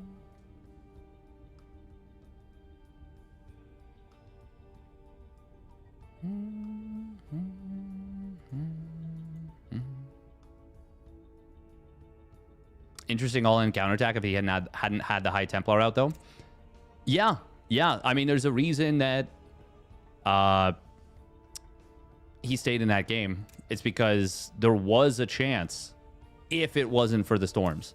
But if it wasn't the Storms, then it's probably a crazy number of charge lots. If it wasn't the charge lots, it's probably potentially Colossus, since there's a Robo already done. There wasn't a lot to look forward to there.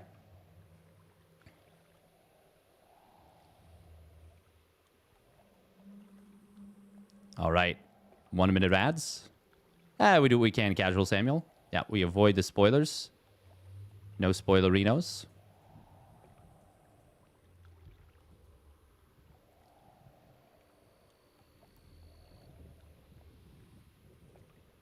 Bum, ba-dum, bum. Bum, ba-dum, bum. Bum, ba-dum, bum. Bum, bum, bum. Bum, bum, bum.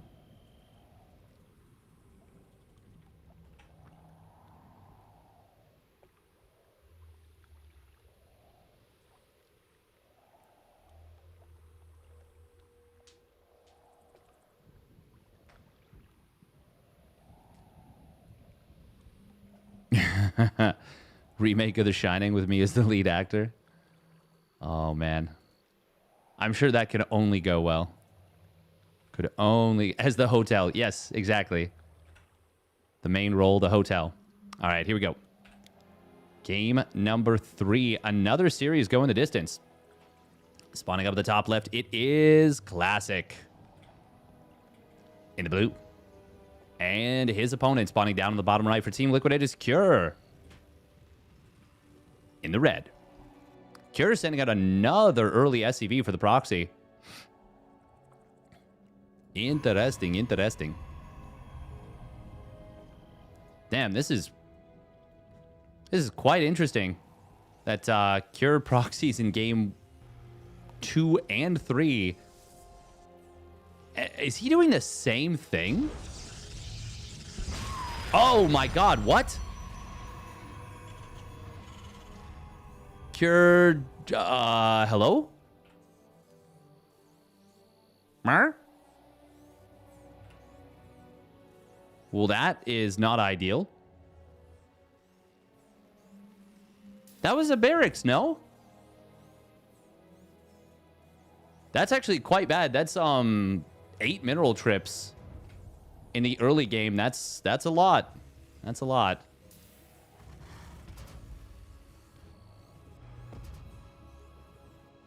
Okay, that's... It was giving bad vibes? Yeah, I guess so. I guess so. Classic is going to scout across the map, and we'll see. Hey, you've proxied again. Is it going to be another tech lab? Nope, this time Marine. Burr?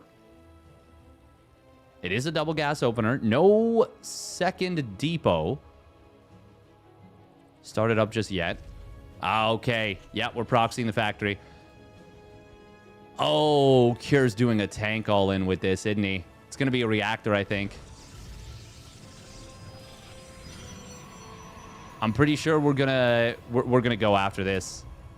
We're gonna go after this wall.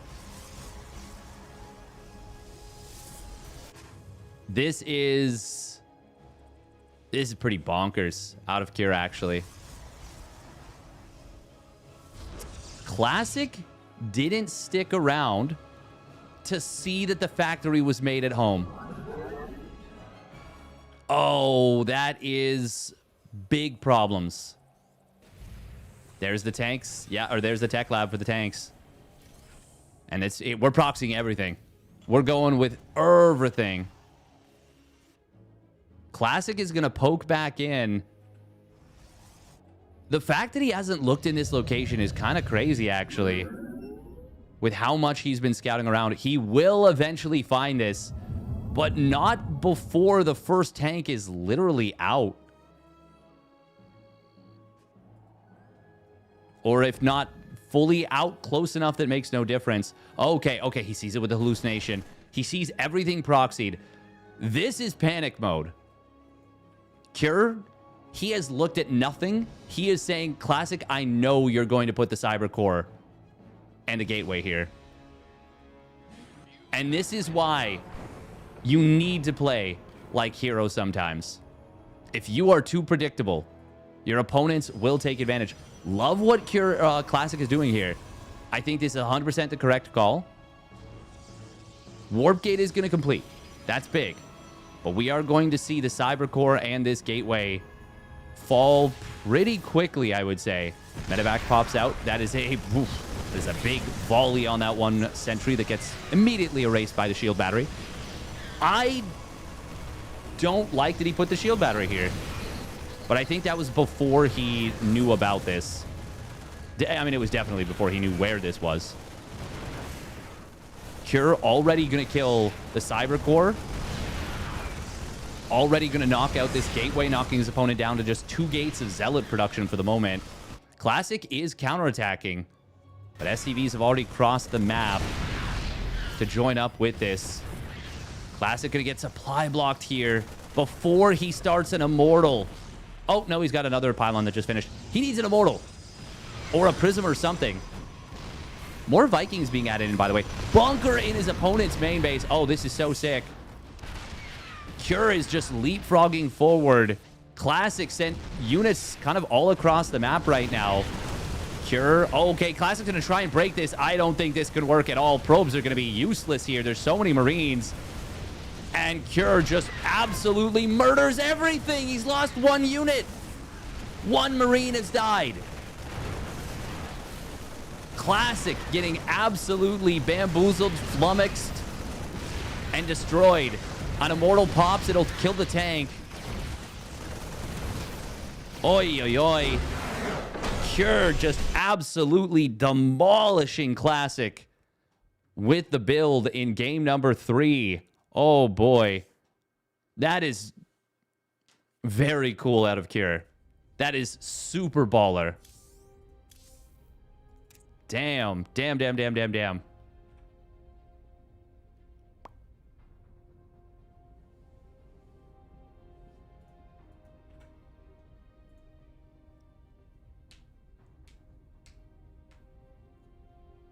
Canceling the racks was part of the build for sure.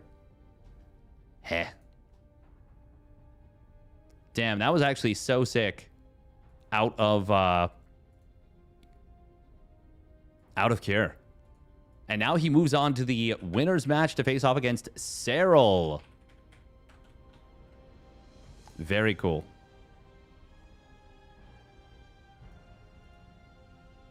Very, very cool. That was such a nasty build. I believe Cure did the exact same build against Showtime, where he proxied everything. That is so, so cool. All right, it's going to be Winter Madness for the first game of Serral versus Cure. We'll get into it in just a moment.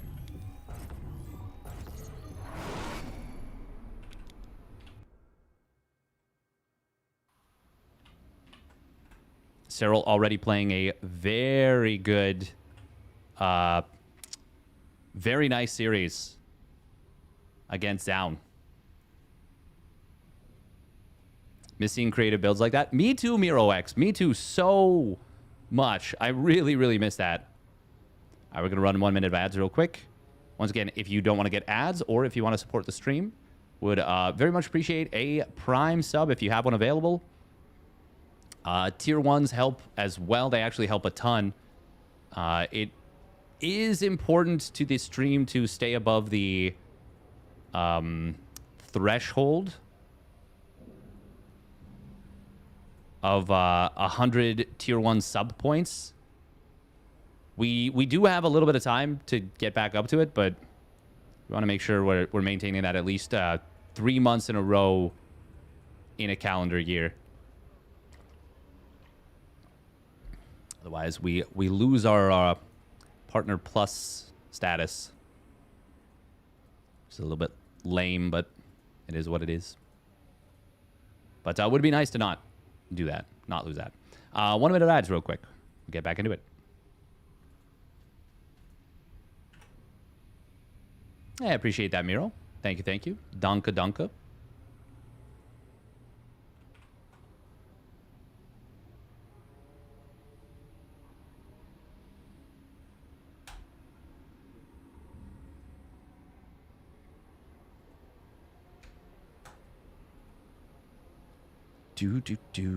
Ba ba da ba.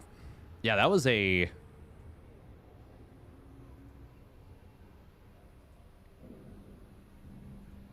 Yeah, no, I mean, Prime subs are still very much appreciated. Very much appreciated. Biddly biddly bow wep.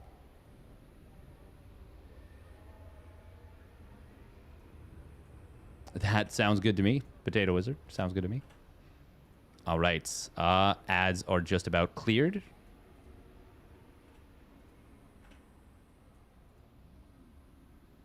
Cool, cool, cool. When the final battle will be. That's a good question. I think we're all fighting battles, you know, daily lives. But for this particular StarCraft match, we're going to get into Serral versus Cure right here, right now. All right, here we go. Game number 1 of the winner's match.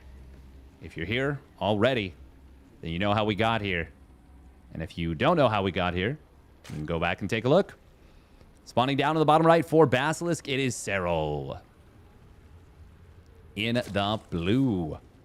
And his opponent spawning up at the top left. It is Team Liquid's Cure. In the red.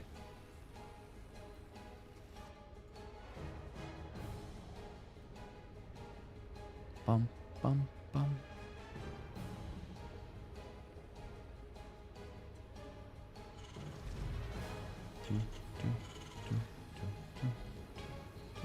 And while I do appreciate the support very much, and I do ask for it, I don't want anyone to put themselves into, you know, a position where by any means you're financially strained. Don't want anyone doing that on my account.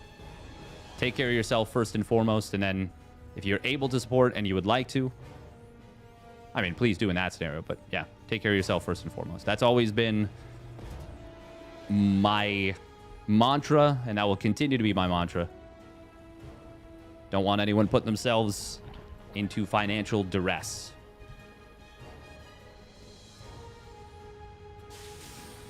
All right. TVZ. These players match up in a very interesting way because for a very long time, Serral was the young, fast kid that could outplay everyone. And that was his MO. Was, you know, I play better, I play faster, I out-micro, I out-multitask. And he can still do that, is the thing, against a lot of players. But he has evolved as a player to be so much more than that. Cure has kind of always been more of a strategic player, very methodical, very intelligent. Oh, nice job. Speaking of which, it's not clicking down a bunch of Zerglings. It's not sniping a drone, but it is a very nice play, in my opinion. However, it allows Serral to now take the base on the right side. But Cure can force the drone to stick around here. Now, the thing about this is that the Lings can actually slip out onto the map and counterattack. This is that would be, I would say, the weakness of keeping this drone pinned on the extractor, is that Lings can then counterattack and be a really big nuisance to deal with. Cure, though, already anticipated that as a potentiality. That is why he has built 2 Marines instead of 1 before building the reactor. It does delay his Hellions by about 15 seconds, maybe. 12 to 15 seconds, but keeps him a lot safer. So a lot of very well thought out moves from both players. And I would say, and there we go. Cure ends up getting the kill on the drone. Serral not able to save it. That's pretty nice for Cure. Still, not a massive deal either way.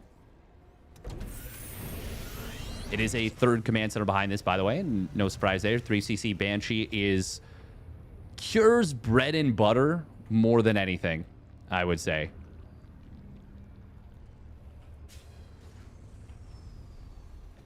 Clem has definitely started mixing it up in terms of his openers. He also is a big fan of the 3cc 2-on-1. Percival has also started mixing it up a little bit more. Has started doing a lot of 2-base openers. You know, quick Banshee off 2 bases, Hellion Banshee, trying to get some value. Serral sees everything. And against Cure, very rare that this would be any kind of weird, crazy mix-up. Maru, for his part, he plays probably the most crazy, diverse build orders of anyone. Beyond, also very, you know, switchy.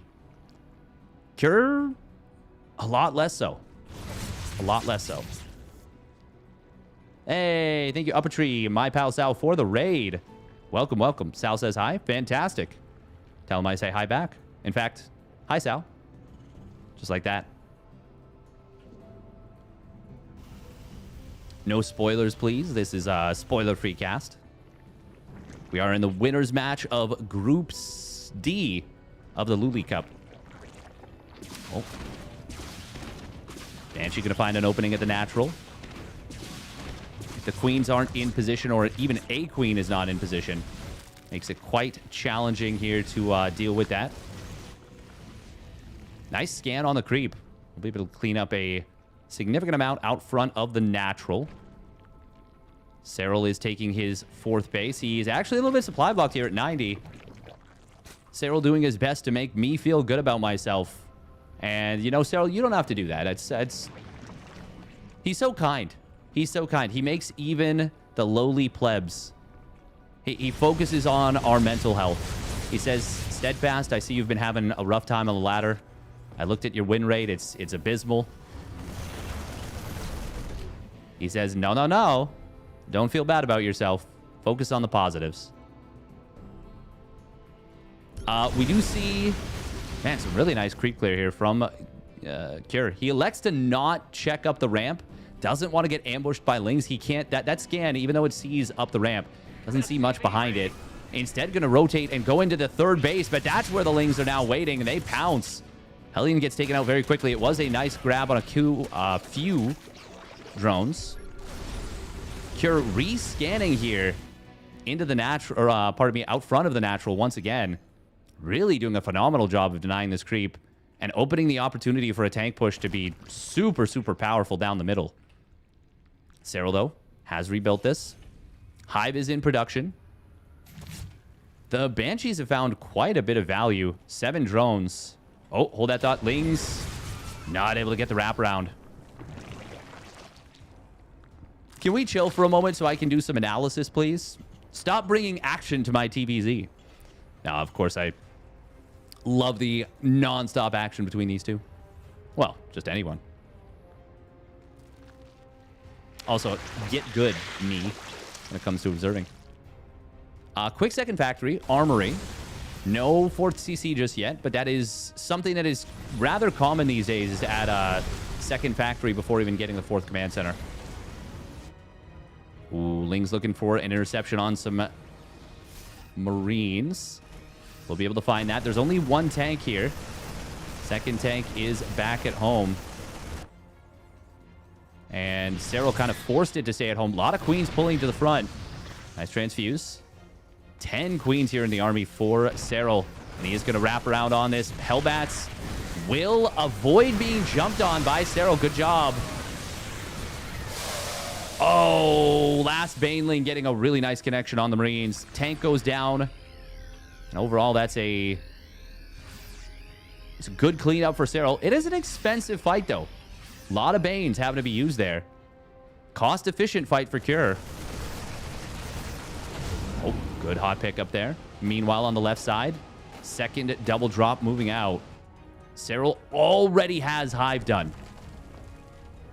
He skipped the Hydra Den to go straight up into Hive, using the queens for the anti-air here. Cure. Oh, look at that. Able to snipe down a couple of Banes as they move off creep.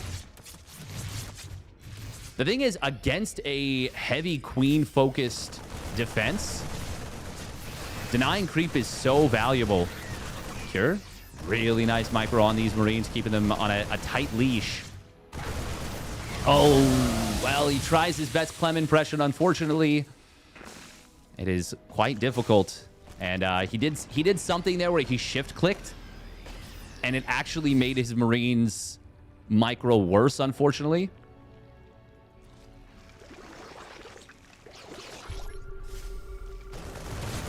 Oh, Army of Serral did get drawn away a little bit, and that does cost him 2 queens. Vipers are out, though, and they have Parasitic Bomb and or Abduct.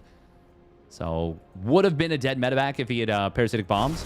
Potentially could have Parasitic Bombed and Abducted. Abduct the high HP medevac, Parasitic Bomb the low one. Oh, Widowmines will set up here on this right side. This is a strong position for Cure. Banelings actually do manage to connect on the right side army, though. Blinding Clouds are very good. And what started as a strong position gets just completely enveloped by Serral. Man, he makes it look so easy. And it is truly not. Cure, still very much in this game, but still now very much in an uncomfortable position. He's got a 4th command center landing, turning into a planetary fortress. Serral continuing to re-spread the creep, even as Cure is doing a phenomenal job of hacking back at it. Widowmines don't have drilling claws yet. But he's building 4 at a time. Double reactor mine without the upgrade. That's wild to me. Oh, I mean, it's really strong having mines everywhere, but I think it's even stronger having mines everywhere and being able to burrow them like twice as fast. More than even? Feels twice as fast. It just puts so much pressure on the Zerg to correctly deal with them. Speaking of which, Serral doing a phenomenal job against that first mine. Very nice little pre-spready. Banshee is somehow still live. Oh, fungal growth on the bottom left. Monster fungal. And the banelings go off. The other thing is the cloaking. Mines retain their cloaking after firing. It's so much easier to deal with Widow Mines when there's no drilling claws. Because even if you lose the Overseers, you can still kill them once they've fired. Oh, this time Serral not able to split the lings super well, but he's still... Well, and yeah, loses 7 lings. He's still doing well in this game, though, no doubt. But Cure is maxed out. Oh, man, the 4 mines at a time without drilling claws is such a unique way to play, but I don't think in a good way. I mean, hey, it would work against most people, I'll say that. Command center getting killed. 2 command centers, in fact, being killed right there, I believe. Yeah, that is actually really expensive. That's minus 800 resources. Cure just says, well, screw it. We'll just rebuild right there. Oh, fungal is available on this bottom side again, but this time there's a lot of spready mines. Widow Mines, I mean, Cure's doing a really good job of, like, the Polt-esque style of setting up off creep. There is a counterattack on the other side of the map. Banelings do mostly get dealt with, but this Ling run-by is going to do a lot of work. Cure doesn't really have any free supply, and he doesn't have a whole lot of units at home. Banelings won't do the best here against mostly Marauders, but there's just enough Banelings to break through everything. Widow Mines do get cleaned up in no small part because of that lack of drilling claws. Still, during all of that, Cure does end up killing the new base of Serral, and he has maintained a significant amount of pressure. Serral doesn't have a huge bank. Cure, though, still in a somewhat uncomfortable position, I would say. Ooh. Widow Mine almost got the mega shot. Still got a decent one. Do we have a Viper still on the field? No, it looks like they went down and were not rebuilt. Also, not a crazy amount of larvae here for Serral. He does have a macro hatch. 3-3 going to complete for both players. It's already done for Cure. Serral's will complete right now. He's also about to finish up his +1 flyer attacks, which is going to be really good for the Corruptors. Well, just really useful. Especially since +2 vehicle plating is done for the medevacs. And if the Liberator transition comes in, which could certainly be on the menu, it'll be good against that. Cure taking a really interesting expansion pattern, expanding to the right side, kind of keeping himself tucked against the top. Oh, we didn't get all of the changelings here. That's a little unfortunate. Burrowed Ling on the left side base. Going to deny that. Widow Mines do... Oh, he retargets.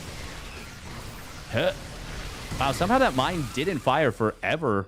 And then finally goes off, gets a couple kills. But it really messed with the Zerglings in how they wanted to interact on that left side. Serral is on 93 drones, by the way. Just gigantic economy. And if he can take this whole left side, that'll obviously be amazing for him. Especially if he can manage to maintain not losing the position on this right. Fungal growth does land. Locks down a few of the bio units, means that they cannot get lifted. Ultralisk has been added in. He's got chitinous plating. He's getting close to the... Well, he started up the anabolic synthesis. It's a fast upgrade anyways. Only like 30 seconds away. Cure continuing to just build pure Marine Marauder Mine, which once again makes it all the more baffling that he doesn't want to get the...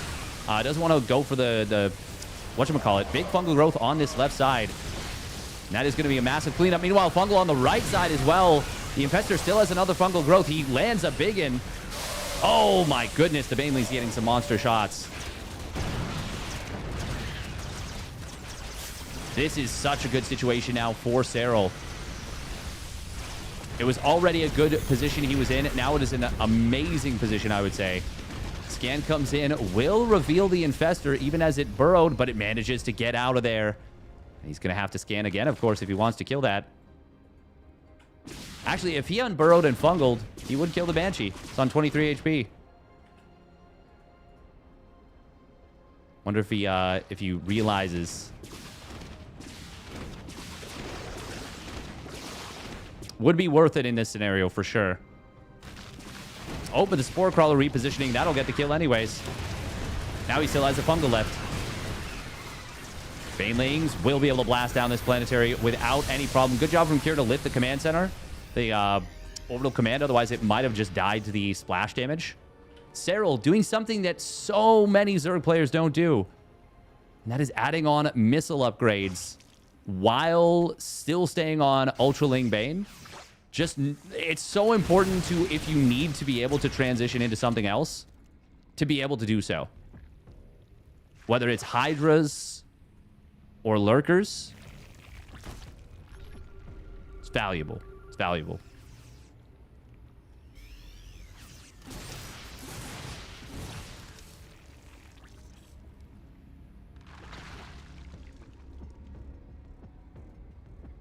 Lings are going to look for a little bit of an opening here in the natural. Widowmine does burrow up, but Serral manages to mitigate it pretty nicely. Second one gets an okay shot. 12 SCVs do go down for Cure at this, what was oversaturated base. Cure's approach of just let me play relatively very low tech and just constantly fight, constantly trade. It is neat. And he did this against Serral before, and he's trying it again here. But Serral is managing it extremely well. He's obviously got phenomenal creep spread. He's now got this high-yield gas base. He's actually a third mined out of that high-yield gas already, which is super nice. Just to get that boost. Baneling's coming in from the back. Gonna pincer Cure on the ramp. And that is very, very good. Now the medevacs are a little bit... Actually, hang on. Did the Corruptors all die there? No, he didn't even have Corruptors. What was I looking at that I thought they were Corruptors? He has not made a single Corruptor. Oh, the fungal from underground. Cure will manage to still kite back into a bit of a choke, but this is looking so good for Serral right here. Liberators are going to actually help hold the line. And Lings will get cleaned up. Serral wisely pulling back here. For a moment, that was... Yeah, no, I'm looking at the Overseers, and for some reason in my brain, I'm thinking they're Corruptors. He finally is actually going to build Corruptors here. I don't know why my brain just looked at this and said these things. Oh, it's the tails. Ah, the tails. That's it. We're going to see this base getting taken down. But now that the Corruptors are out, he can deal with those Liberators. And because he's got such great upgrades on the air, one, Corruptors have incredible base armor, which is already really good. And they've got the +1 on armor in addition. +2 Flyer Carapace is more than halfway done. Snipes down a couple of medevacs there. Nice job. Cure still on a very healthy medevac count. Cure, it seems, is trying to do the let me get up to an insane army supply play. It's very difficult to do that, though, against how Serral is playing and against the constant trading that he's forcing out. Good job right there with the Infestor to avoid walking too far into the liberation zone. As I say that, he immediately loses the second one, and the first one dies to the detection of the missile turret. Good hold from Cure, but he loses his 6th base. Serral on the left side. Even if he loses his base again, he is still massively outmining his opponent. And Cure is not mining gas right now. Oh, wow. He is out of his main base, out of his natural. And never rebuilt the gases at his 3rd. Never took them at any base past his 4th. So he currently has 0 gas mining. And 0 gas in the bank. Serral looking for the kill shot now. Oh, wow. The Widowmine shot on those Overseers was actually crazy. But they are all going to survive. Banelings do get split against really nicely from Cure there in the natural. But Serral is... Well, he's knocked the medevac count now down to just 5. Could turn around and kill this command center.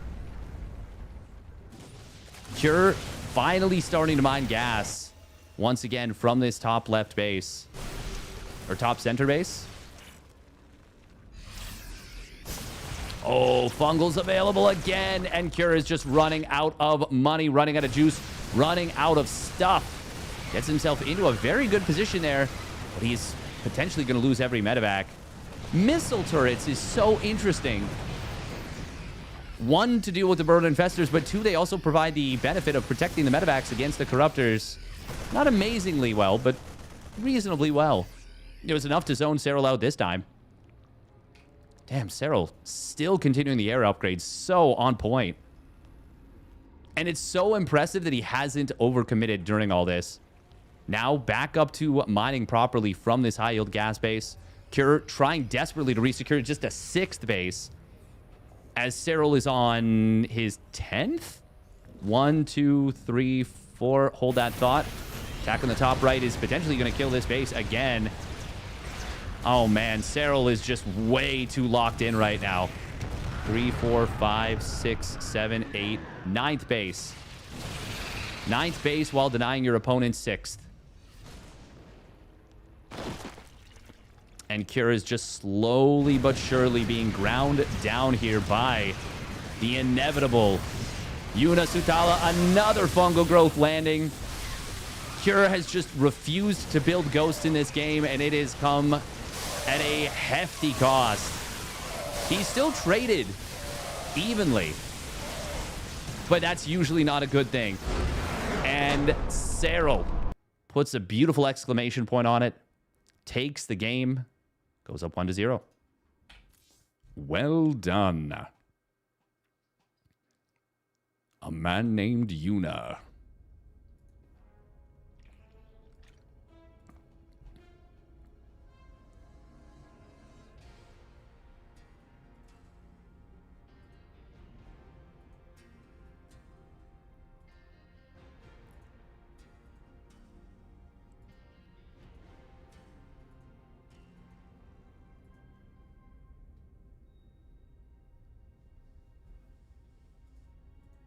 Bum bum bum bum bum bum bum bum.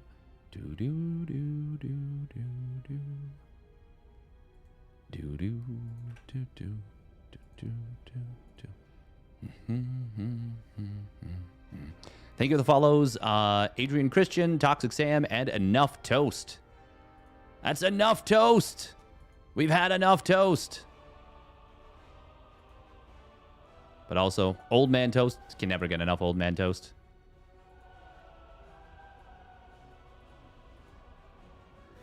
All right. Winter Madness goes in the favor of Serral. Let's get into Ruby Rock for the next one. What's Old Man Toast? Old Man Toast is a community member.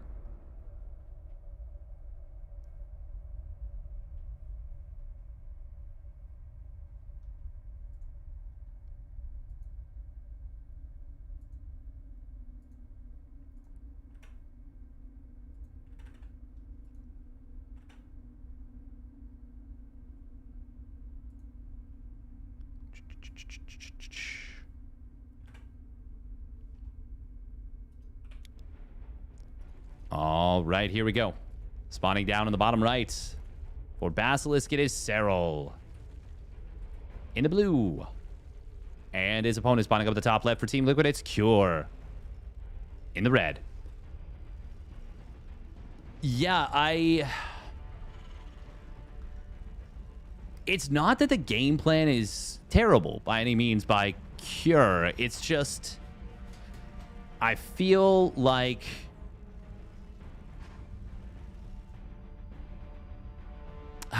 I don't know. I think at a certain point you got to switch it up. But I feel like if you're going to play that style more than anything, you need Drilling Claws. Because the way that you're going to outtrade the Zerg, I think, is by forcing mistakes and the Widowmines getting big hits.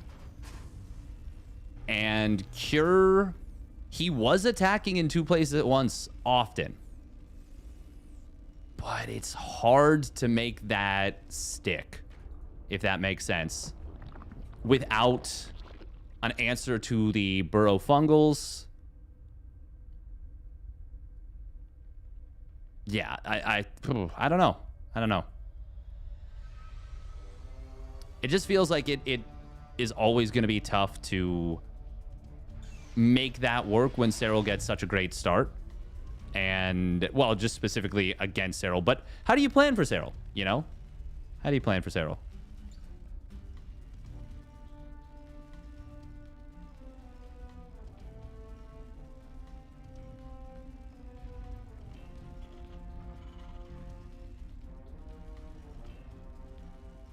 Bum, bum, bum, bum, bum.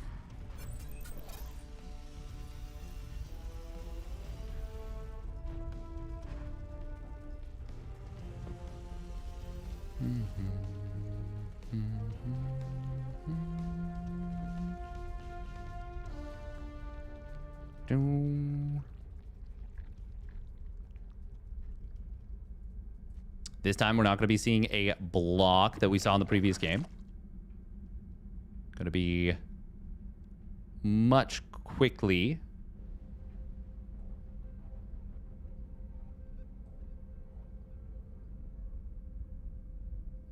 Oh. Oh.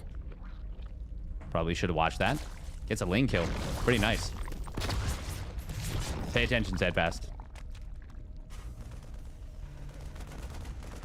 Oh, Overlord going to get deflected, trying to do a sneaky move through the natural. That's actually quite nice. A dozen Overseer with the army at all times. Yeah, but sometimes even just the speed of the Overseer or of the Widowmines burrowing means that they are particularly effective anyways. Oh. Starport? No Starport just yet. Are we going to play mech? Well, we're not playing standard, that's for sure. Otherwise, we'd already have a Starport down. Could be double engineering bay. What are we doing right now as Gear? 200 gas in the bank. And a second gas being taken to the main. This is going to be mech. It's got to be. It's got to be mech.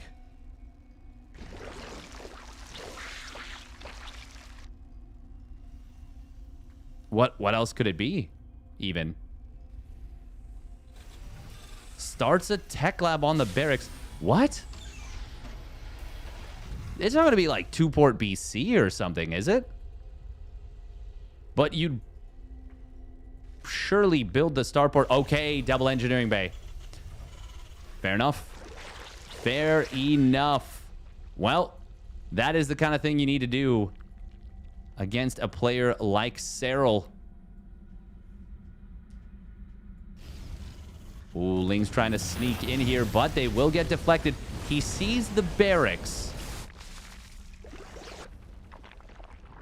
And he sees a reactor being made.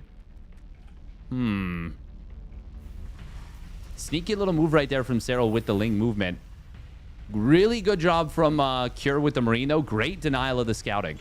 And this actually is a little bit uncomfortable, I would say, for Serral in terms of information.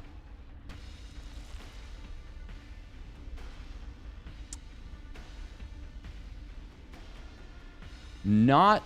Ronin Nightmare. I would say ask for like a modern pompadour, I guess. With the line in the side. And then like a fade. Because it's just a sweep to the side. And then it like shows off a line that they cut into the haircut. That's going to sound really strange for anyone who didn't just see the message in chat asking what to ask their barber for the haircut. Ask Adventurer? Yeah. She did actually help me find the place. No Evo chambers, just now starting them up.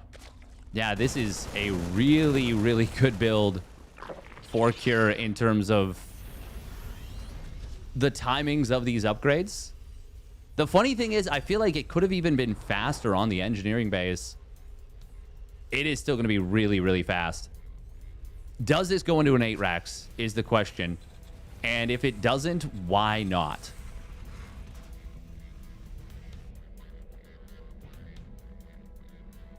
You can theoretically just use this for really fast 1-1 and then really fast 2-2 and then go into even just trade as much as you can and then go into a really fast 3-3. Oh, changeling. Okay, well, it finally does get a scout in here, but the 1-1 is already done for Cure. Or is that 2-2? Oh, it's so important. It's so important that you start it up right away when you've got the money for it and when you've gone for a build like this. Oh, man. Cure is losing so much time on the upgrade advantage that he's gotten for himself. There it is. Starts it up now, but that was like 20 seconds. Now, speaking of time, there's no Bane speed yet, and this is already a pretty scary push. No combat shields with this. There's actually no tanks either, and it's going to be a second factory once again. Cure no 4th CC just yet. Ooh, Serral setting up with a very large Ling counterattack. Cure will see it, but no reaction just yet. There we go. Now he's going to pull back. Serral looking for the wraparound on these Marines. He's got enough Lings. Well, actually, that's a lot of Marines. And they do have the 1-1, and combat shields had just completed. This is looking pretty darn good for Cure so far. He's not building more additional SEVs. And are we just going to... Okay, this time it is a tech lab. Okay. Okay. So it should be drilling claws this time. I hope it wasn't just like a misclick last game. We are going to have 2 infestors on the right side. That's going to be very good against what Cure has. Especially with no Widow Mines. Oh, if Serral saw where this army was, he could just fungal it and kill it so quickly. But Cure is sitting just off of creep. Oh, now he sees it. Now he sees it as it shows itself. Cure does pre-spread. Okay. Maybe upon seeing the infestor on the left side, actually. That might have been what triggered the pre-spread there. Serral just now adding his 2-2. Cure is taking a decent start to the trades here. Hive already done for Serral. Doesn't have the money yet for an adrenal glands upgrade. But that should be next on the docket. Little pre-spread coming in here. Hellbats will help a little bit. Fungal growth is going to connect on some of these Marines. Prevent them from lifting up into the medevacs. And that's going to be a full cleanup on the top side. Yeah, not a single unit got into the medis. Meanwhile, on the bottom side, Drilling Claw's not quite done yet, but the Widow Minefield is still pretty decent. And there's not a lot of creep. This base is being heavily sieged. Oh, but that's a nice little mine drag from Serral. That's a big mine shot, though, on the Banelings. Still, there's only 1 mine left. 2-2 has completed for Cure. Serral, oh, nice last second split. Cure is actually doing pretty well here. Oh, man. There's no, they didn't make with battle report. Sorry about that, folks. Well, we get to rewatch the fight. the...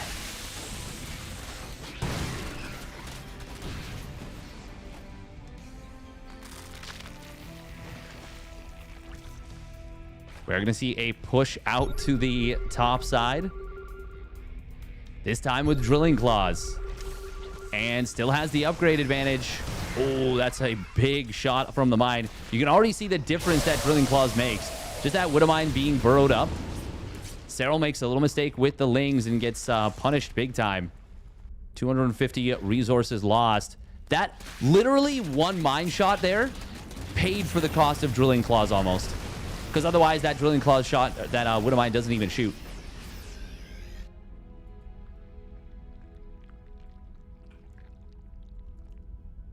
It's not quite the case. Obviously, building the tech lab, you know, it's 150 minerals, 150 gas. 250 minerals doesn't quite cover it entirely.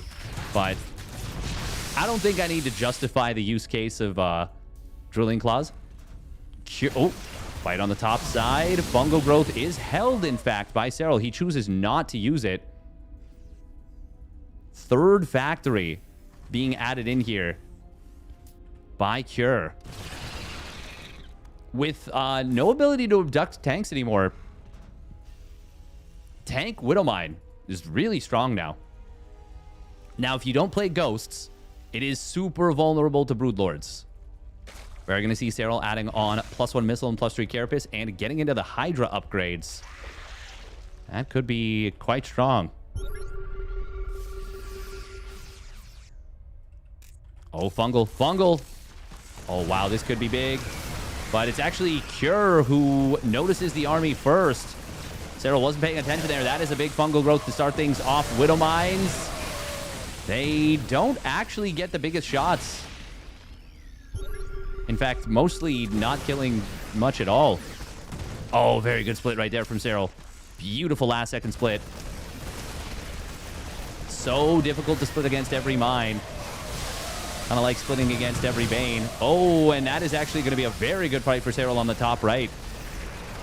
Overseer does get taken down, and that will keep this one Widow Mine alive. Serral adding on 4 additional Overseers as he lost that one on the top right. He's also getting into some Lurkers here. Nice Mind Drag right there from Serral into the bio, but it's not enough to kill the bio units. Cure is trading pretty nicely here, but he needs a 5th base very, very soon. And the upgrade timing that he had, I mean, Cure delayed his 3-3 for a very long time. So it's actually, I would actually say it's later than a normal TVZ when it started about a minute earlier than a normal one.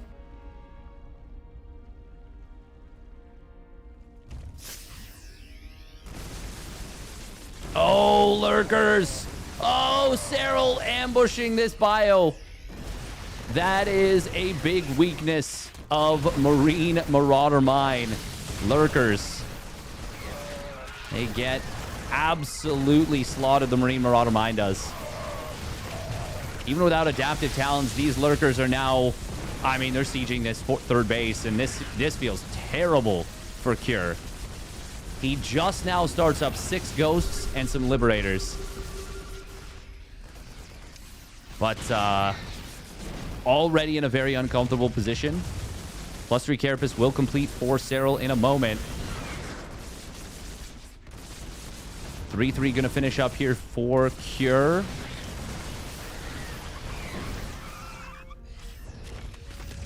Resources lost is actually now, I would say, pretty decent for Serral, given the fact that it's a CVT.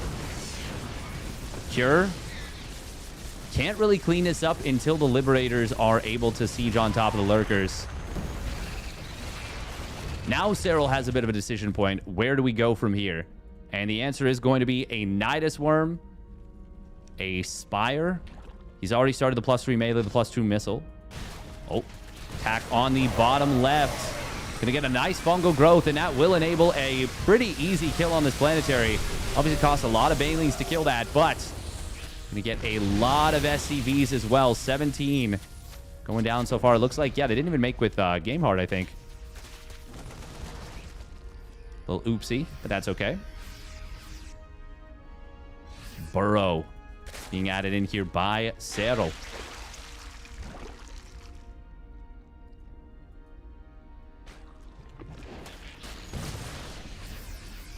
Obviously, that's going to be phenomenal for the Infestors. Bit of a sneaky spire here from Serral. Cute, like it.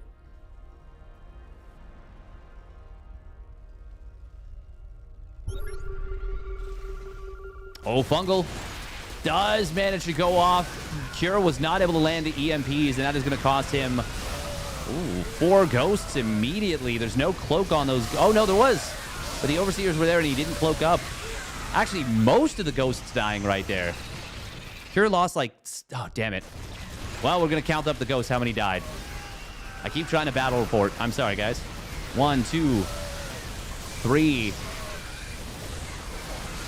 4, 5. There is the Hydra Lunge to get away.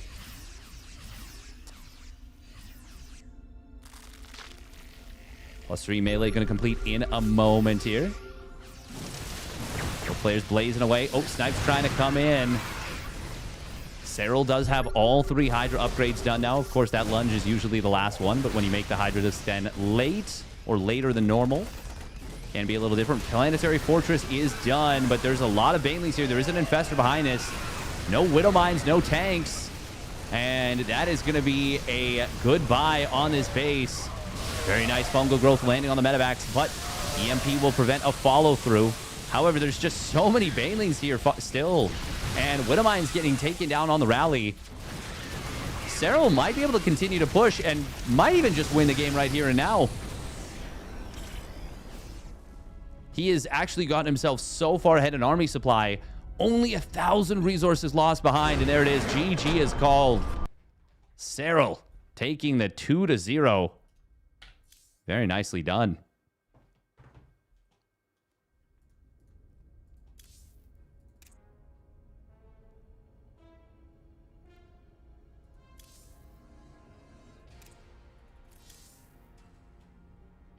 All right, and now it is going to be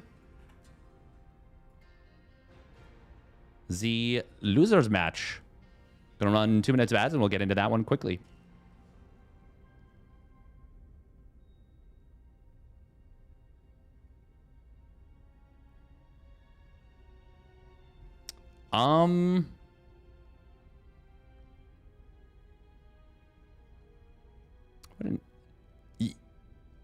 Lurkers are just vastly more powerful than roaches by a lot.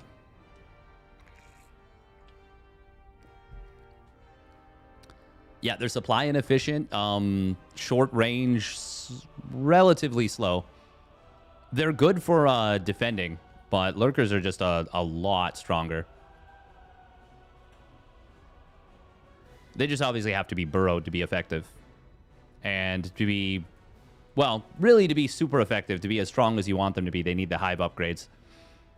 So the thing is, you usually don't want to go quickly into them.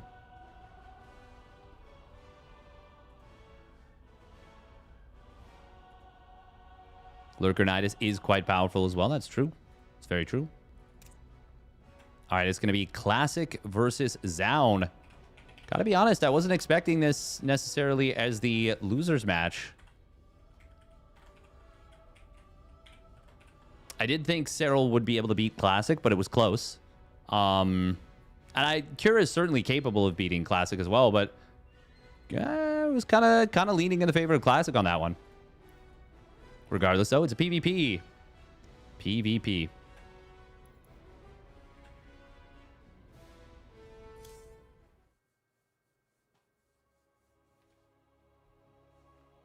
Bum, bum, bum, bum, bum. Yes, that was a very rare instance where I would say that the lurkers came as a big surprise, actually, to the opponents, which is kind of cool because that like very, very rarely happens. They got a really nice set of kills. That's why it's a good thing to like really mix up your timings, I would say.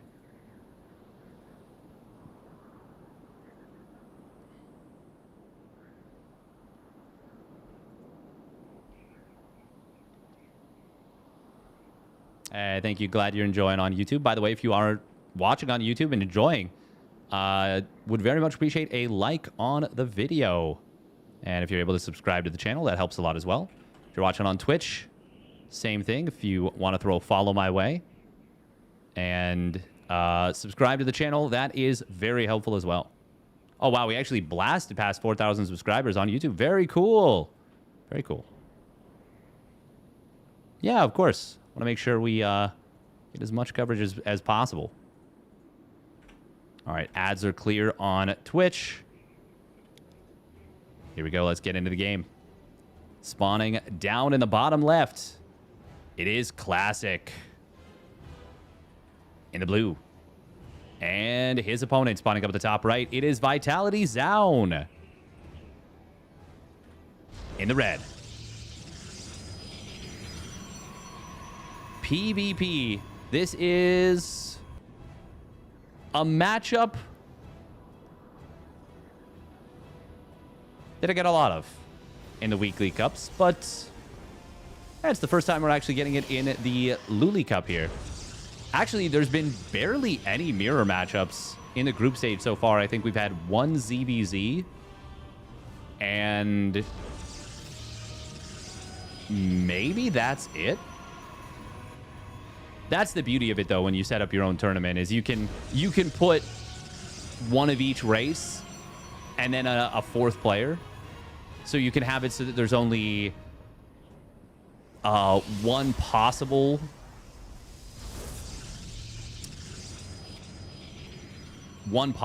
mirror match, and you can make it so that it you know, both opening matches are non-mirrors, which is pretty cool. And that's obviously what's happened here for the LiuLi Cup, I believe. Now, what are we going to see here? PvP these days is all about dat proxy robo.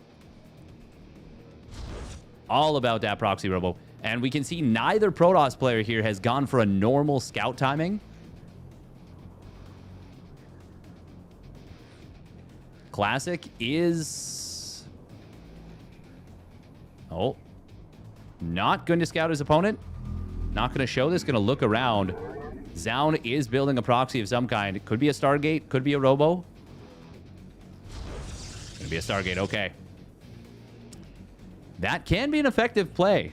Can be quite an effective play. We do have a single Adept being produced here by Zoun. And it is going to be an in-base Robo from Classic.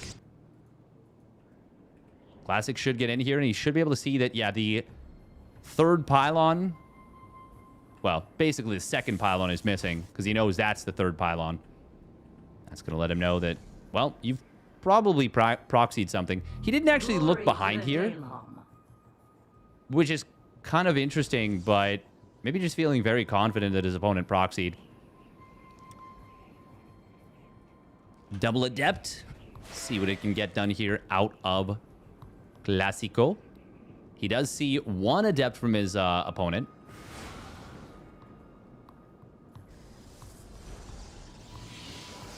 Sentry and Stalker being produced. It is going to be 3-gate Robo out of Classic nonetheless. Zoun preemptively building the battery. Classic going to be able to keep that probe alive. He does need to drop a pylon very soon. Otherwise, he's going to get supply blocked when he wants to be getting aggressive. But yeah, that's in time.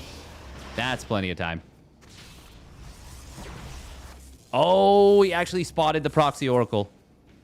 Oh, wow, wow, wow, wow, wow. Scouted it with the probe. Actually puts a lot of shield damage into it. Manages to just one attack of hull damage. Oracle coming in from the very far side, the bottom side here. Oh, Zoun actually did have a moment there where he could have gone in. And he will check now. Stasis Trap is going to get dropped. Classic not paying attention. And it's a big Stasis Trap here on the other side of the map. The prism has been deflected. Zoun building an immortal of his own. He is not saturating the Nexus at the natural. Stasis Trap is going to get dropped. Oh, oh my god, it got denied. Oh, that would have been a shutdown on another, like, 9, 10 probes. Ooh, that was close. That was close. I didn't think there was the surface area because of the shield battery, but Classic managed to stack the probes just enough with the mineral walk to get enough surface area to deny that stasis trap. It is risky to drop the stasis trap in the mineral line for exactly that reason, but you can do stuff like drop it into this little pocket. Nexus does get taken down. Classic, of course, has the prism, able to micro these units. He's very good with that prism micro. Gateway of Zoun will go down. He's building another one. But for a moment, he's going to be down 1 gateway to 3. Classic is expanding behind this. Immortal's barrier is triggered. Force field was dropped by Classic, it looks like. Wouldn't mind Zoun actually building a second Oracle. In fact, I think that's what he 100% should be doing right now. Building a second proxy Oracle and then just giving himself the opportunity to kill a ton of probes during all this.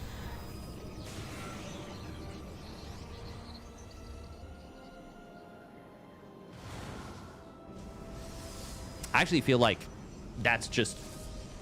yeah, that's just it. That's just what we're supposed to be doing right now.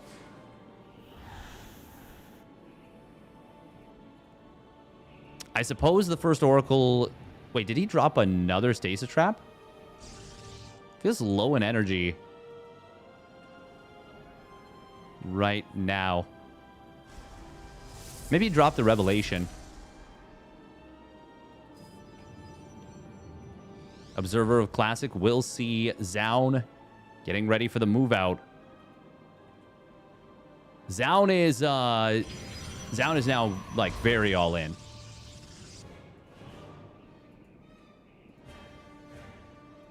What is the immortal count right now? It is 3-1. Classic is... he didn't lose an immortal, no. He's only lost a probe, in fact, and canceled a couple batteries, I think. Shield batteries are going to be done. 3 batteries for this. Oh, those are some very good force fields here out of Classic. And even though some of the units do get away, most of the units get away, are able to get picked up. 1 Stalker does go down. Nice job. There's a ton of force fields available here for Classico. Oh, stasis. Ah, not stasis, pardon me. The... oh, wow. Wow. So, shades. Block other shades. For a second, I thought he was going to be able to somehow push the other shades out of the way. A lot of damage on that 1 immortal for Zoun. And he doesn't really get much to show for it.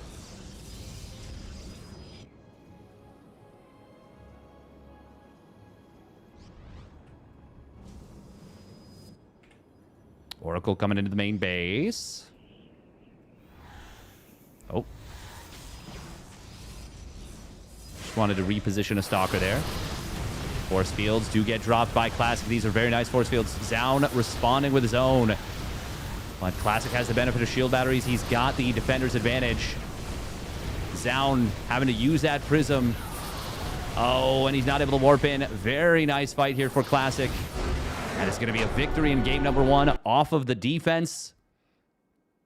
Strategically flawless from Classic there. Kills his opponent's Nexus. Expands behind it. Gets ahead. And Zoun is not able to do much about it. He can't counterattack and break through.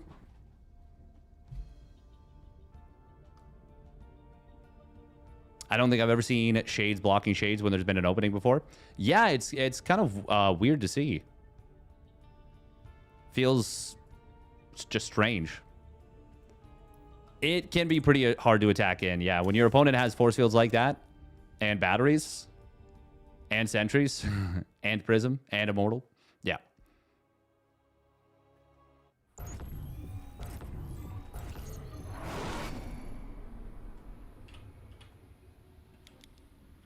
All All right, here we go. Game numero dos.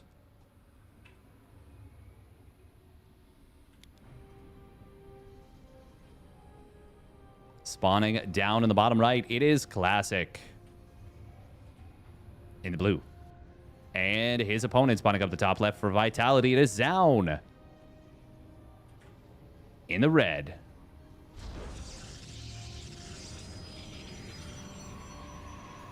All right, all right, all right. Yeah, that was a... That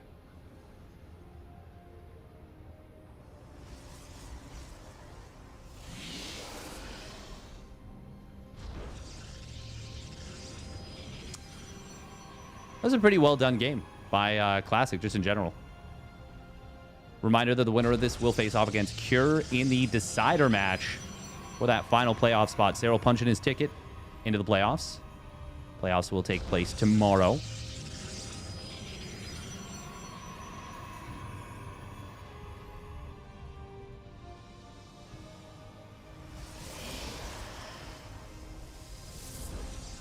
Bum, bum, bum, bum.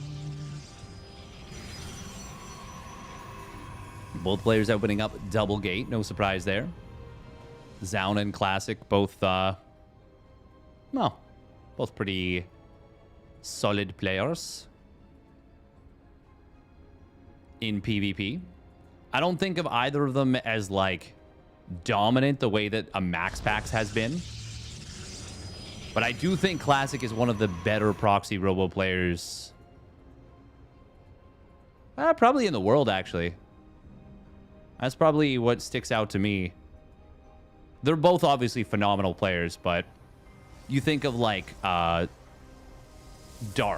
and he is just such a tricky player, and he micros his units so well and takes engagements so well and is so difficult to kill.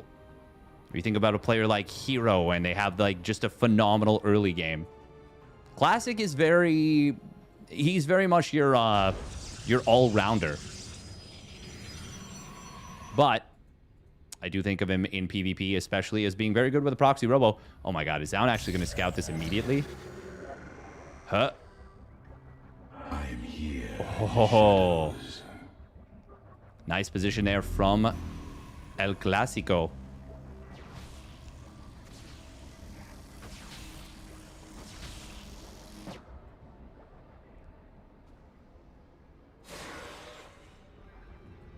Bum, bum, bum, bum, bum, bum.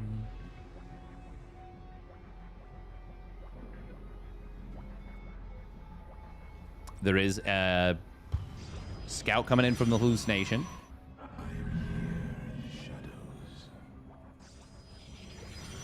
Oh, this will be a fast blink out of Zoun. I mean, if you can survive to it, you can be very good against this, but that is a rather large ask. Meanwhile, we've got a proxy pylon potentially being set up by Zoun. No, no, no. He's still looking around for the... No, he's looking around for the proxy, of course. Of course, of course, of course. Adepts have forced a couple of these to be built. Finally, we are going to see the Immortal getting revealed. If Zoun can survive up to Blink, yeah, this is a good situation for him, for sure. But that, once again, is a big if. Counter proxy pylon will, in fact, be dropped.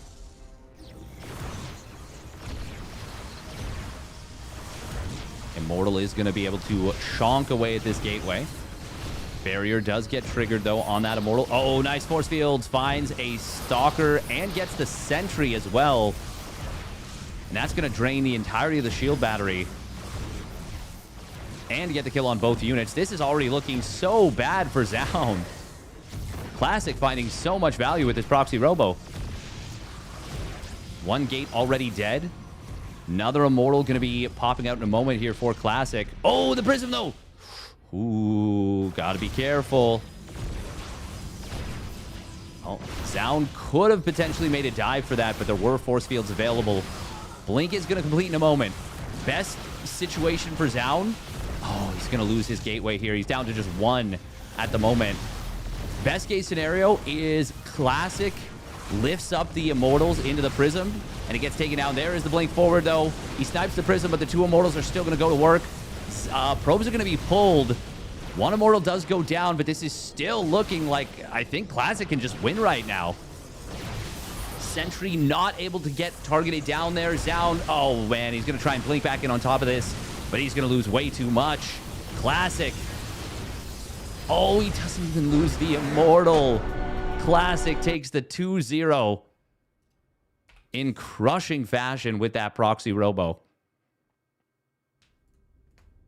Brilliant execution from El Clásico. Well done, well done.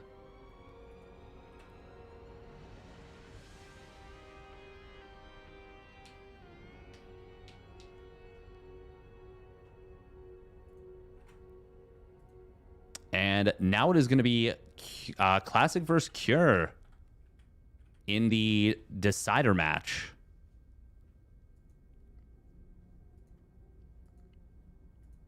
Wawa weewa. Guess that's how you get aggressive in PvP? Yes. Yes, it is. Welcome, Shemzy Dota. Yeah, it is incredibly strong.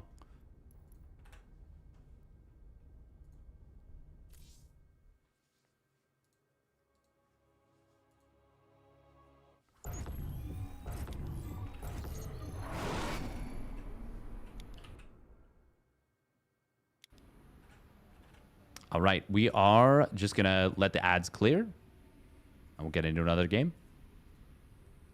Ooh,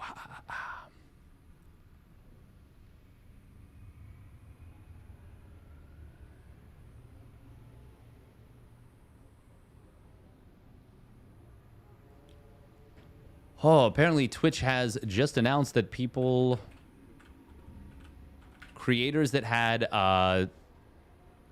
the 70-30 sub split from before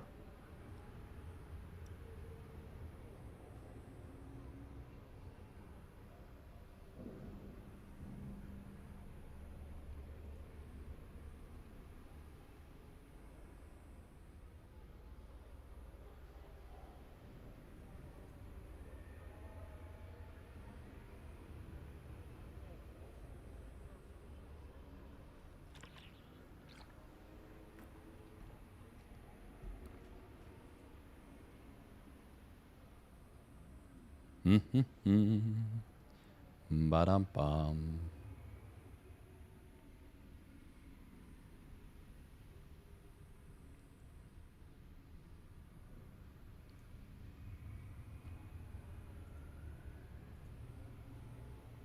Rematch. Yeah, sorry. I'm just reading on Twitter about the whole thing. Yeah, it seems like a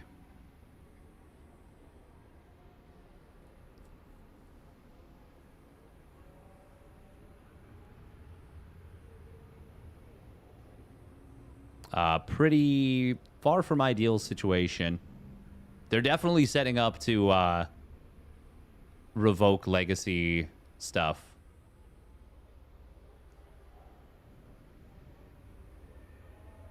Which really sucks. Really sucks.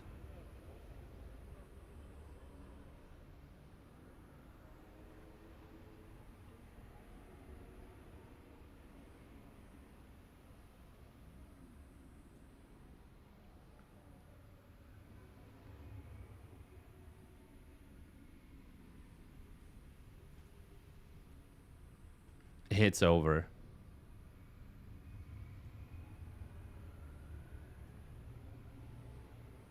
That's kind of it, Krabuki. Yeah, seems like it. Seems like a little bit. Who is the analogy to Cure from the other races? Ooh, that's a good question.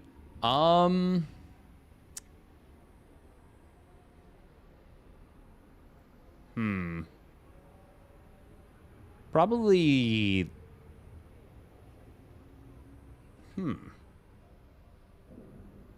I would say Cure and Classic actually share a lot of similarities in terms of playstyle and approach. And then I don't know if there is a Zerg equivalent. Maybe Lambo? I don't know if there's like a... I actually don't know if there's a Zerg player that I would say that is just like all around. I mean, obviously Serral is the first one that comes to mind, but he's like so outstanding that it feels weird to put them in the same... Shin? I think Shin has a little bit too much of a hole in his play as a late game player to be an all-arounder. But you could make an argument for Shin, I think. I just don't think that there's an equivalent Zerg counterpart, really. But anyways, let's get into the next series here. Classic versus Cure. Qualifying, or decider match. All right, here we go. Spawning down in the bottom right. It is the blue Protoss player, Classic. And his opponent spawning up at the top left. It is Team Liquid's Cure. Wow, and he is going for another proxy. Another proxy. He's now proxied in 3 of the 4 matches that they've played here. What the hell?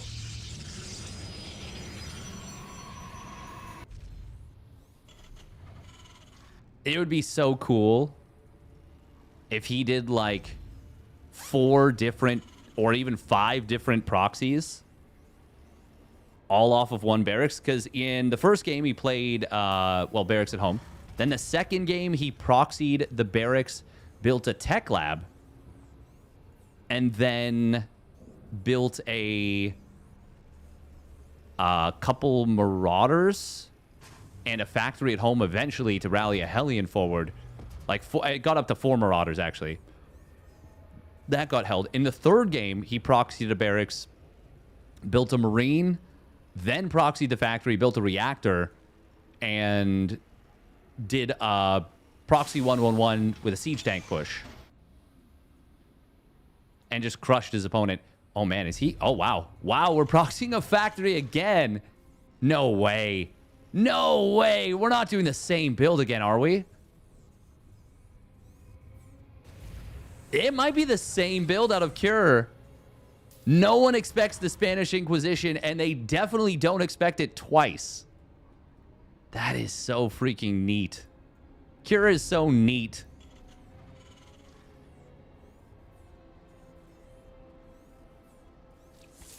Probe gonna get jumped, but seeing no factory at home. This time he actually sees that the factory wasn't built at home. That was Classic's biggest mistake in game number 3 of their first series.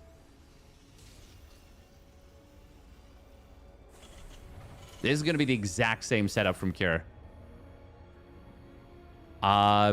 Classic didn't scout out to here, and he did go with the high ground setup again. Now, I guess you set up the tanks here, right?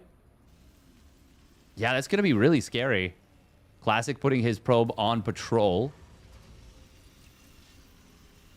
Oh, okay. I was going to say, he puts it in an awkward position.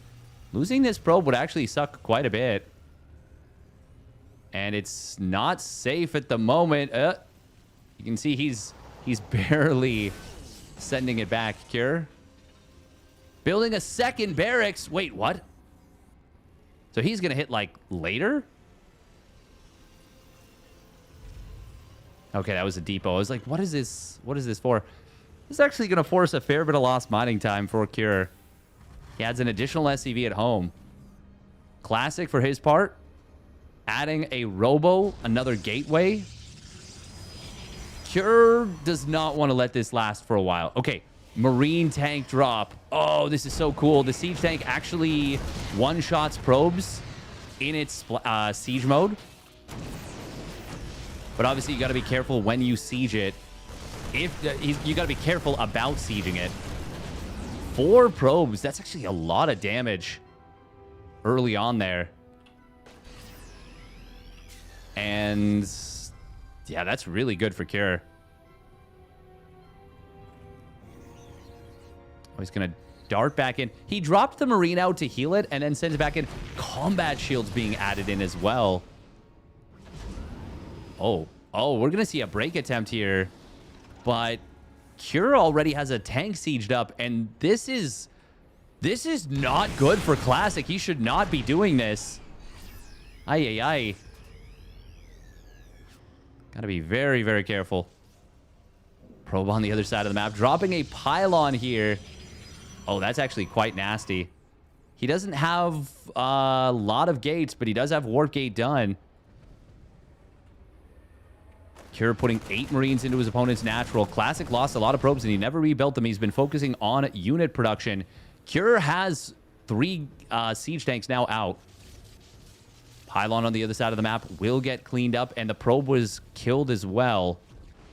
But a prism is going to be sent across the map. That's what I was wondering about. Will he at some point counterattack with the prism? But now Cure is about to have combat shields done. The prism, this is 10 supply of stuff, including the very important warp prism. Siege tank does get saved. Force field's going to be good here. Tank does get taken down now. Mortal's barrier gets put on cooldown. Combat shield's going to make it very difficult to fight this. Liberator sieging up, making even more difficult to fight this. Energy recharge will get used, but he targets that down. SCVs forced to stop mining. Cure has to win the game now, basically, with this army, because he has no way to clean this up. Oh, man. Does that power this robo? Yes, it does. This pylon on the back. Very important. Shield battery has been taken out. We're going to see a break attempt coming in. The Immortal does... Well, the Immortals get the kill on the tank. Oh, but this next Immortal is in so much trouble. It's not going to pop out. That is very painful. And now the Liberator can siege the ramp. The natural has been taken out. He pulls the units back. He didn't have energy for a recall, it seems. So now Cure is able to start mining again. Oh, don't lose the Immortal. Repair will come through on top of the siege tank. Cure is back up to mining a little bit of gas. And he's going to be able to add on an additional Liberator. I think once the second Liberator completes, he can start leapfrogging forward a little bit more aggressively. But for now, he is going to start doing so a little bit. Classic. Forced to lift up here. Energy recharge was disused. There's that Liberator coming in. Force field missed, actually. And now the gateway gets depowered. We're going to see the Immortal dropping in on the backside. Mortal and Stalkers able to take down both tanks. Is that going to be enough for Classic potentially to hold now? He dropped 3 batteries in the main. He's got a Prism. He can still make this defense happen with 3 Immortals and that Prism. Medevac is out of juice. There's no Stim. There's no Viking. A Viking might still be the best choice for Cure. I actually think that is the only choice. But now the Prism going to get sent across the map again. Tank will pop out once more. Classic. I think he's going to be the first one to mine out of his main. Cure is traded very cost efficiently relatively. But of course, Classic's mined a lot more. That giant Marianas Trench of mining.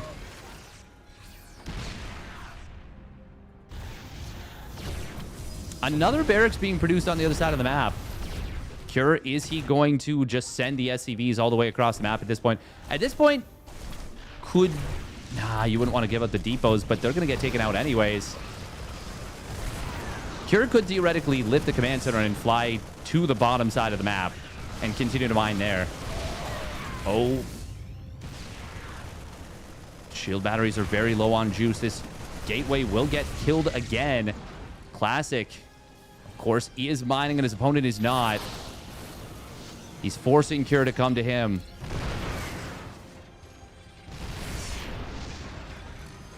Is Cure going to go for it as the SCVs arrive? Prism can go on the backside of this army once again. Immortal pops out, drops out. It's going to go after the one tank. Not able to get it. The tank in the front, though, does get taken out. Immortals, though, are getting blasted. The Liberators, there's no answer to them. And Cure has done it in a Grueling game. Classic taps out. Holy guacamole.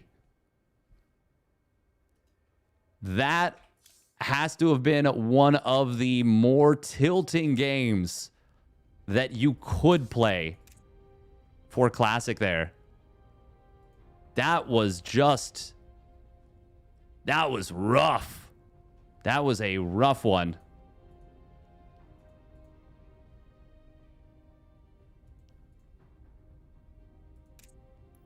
Classic was so close to holding that in so many ways, but didn't quite get the cleanups. Didn't manage to make it happen. Wowee zowie.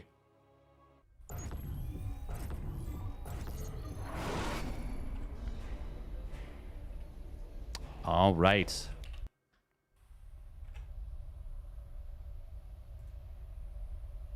SCV's Counter Immortals. Gotta write that down. I feel like more than anything, Liberators Counter Immortals. But SCV's not so bad either.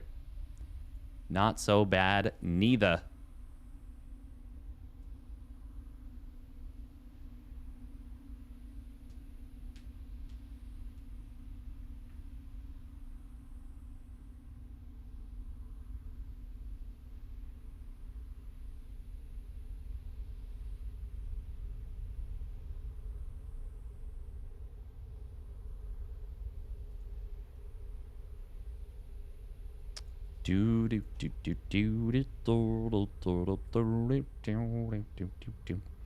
Yeah, I mean, that's what we, it's a lot easier for everyone, Krabuki.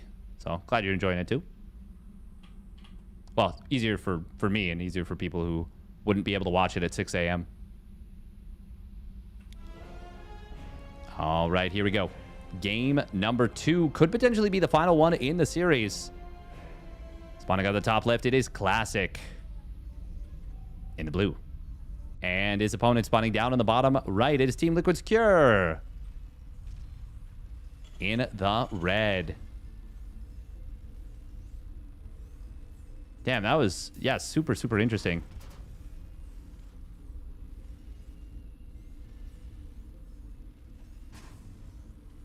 That is a good point, Manticore. Yeah, Liberators counter everything that comes out of the Robo for Protoss, but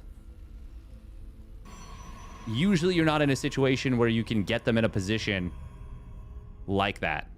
Very rare. Very, very rare. That was cool from Kier, though. He's got some builds, man. He's got some builds. I am a little sad Kier's not proxying again. Not because I think that he needs to do it to win, but because I think that that would just be so baller to legitimately proxy the same player 4 times in a row. It is very clear to me as well that while Kier came out with something a little bit interesting for his match against Serral, he did focus pretty much all of his attention on Protoss. Pretty much all of his, you know, prep went into focusing on Classic and Zoun. And in this case, Classic is pretty much who he's had to win against. Zoun, he didn't play. And Serral, he played against, but did lose 2-0. But now he's 1 map away from advancing into the playoffs, into the top 8. Joining the likes of Clem, Raynor, Byun, Serral. Actually, most of the really good Protoss players have been eliminated. Is Classic the last Protoss hope? Did any... Oh, Trigger made it through. Trigger made it out in first place. Yeah, Trigger, Byun, Raynor.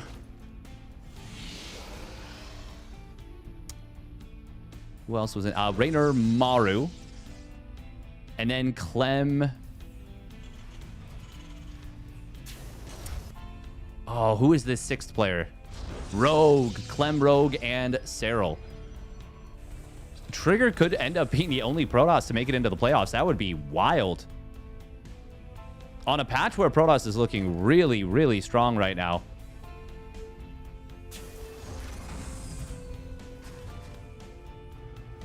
But honestly, it's kind of just the way the cookie crumbles on this on these groups so far. And putting Classic and Zoun in the same group, two Protoss players that I would have a really good chance of making it out, and then Hero not making it out of his group. Oh, that is a really nice interception on the hallucination. That is very good from Cure. Classic not going to be able to get the scouts on the follow through, and it will be a mine drop. Just a 2 mine drop.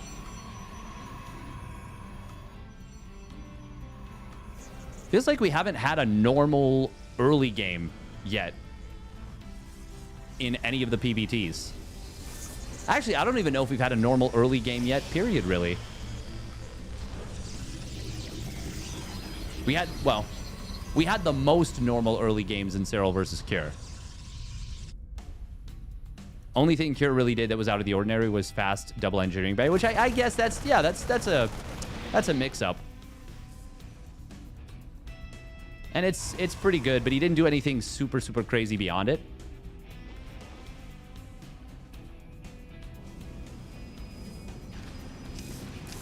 But a mine's going to burrow up in the main base. That's going to be enough to force some lost mining time.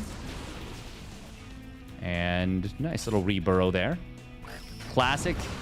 Thank you, Classic.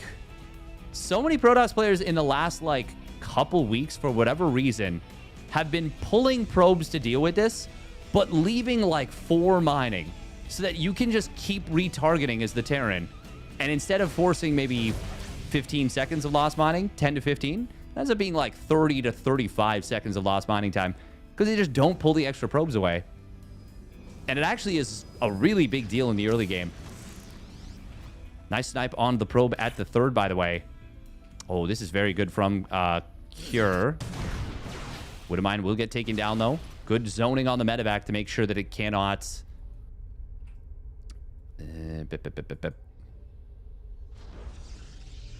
Cannot get the hot pickup and save that mine and represent more threat. Classic firing up the 3rd Nexus and the Templar Archives. Did Cure manage to get... Yeah, he scouted all 4 gas. Okay. So that should give him a pretty good idea of what he's up against. Cure. This is one of the rare instances, I feel like, where his combat shield stim and +1 weapons aren't actually synced up. Oh, is Classic going to blink in here? No, he's just going to try and shoot from the low ground. But the positioning of Cure's buildings is about as good as it could be. One Stalker is able to attack from the low ground. But if Classic blinked into the main base, it would not... Like, he'd be so trapped. Observer able to be scanned and sniped. Stim now done, so that's going to be an engagement coming in. Not able to get the hot pickup on that Marauder. Still kills the Stalker. Loses a Marauder. Positive trade. But sniping Marauders is pretty nice, too. We do have 4 gates. About to complete. Charge and Storm getting close as well. Classic. Oh. Did lose that Stalker as a probe. I think it was being harassed at this base, so the Reaper kind of distracting. +1 weapons will now complete. Storm is done. This is going to be a pretty big commitment from Cure. Classic. Oh, blinking to the side here. Charge is not quite done yet. Storm's kind of being avoided relatively easily. Most of the Zealots already going down. This is looking really, really bad for Classic here. Cure hitting a super strong timing with a lot of units. That is a nice little Storm there. There's 1 more High Templar available. It's about to have Storm. Blink does avoid one of the Widow Mines. The other one gets sniped down. What looked initially very, very ugly, I would say, for Classic is now starting to look quite good.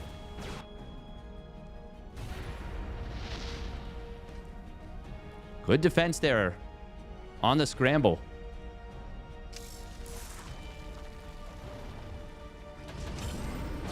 Yeah, resources lost at even. Oh, that's unfortunate.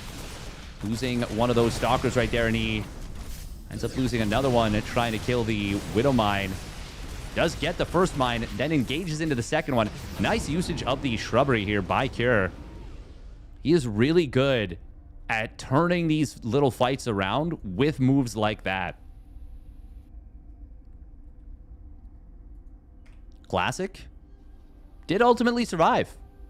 Good job from him.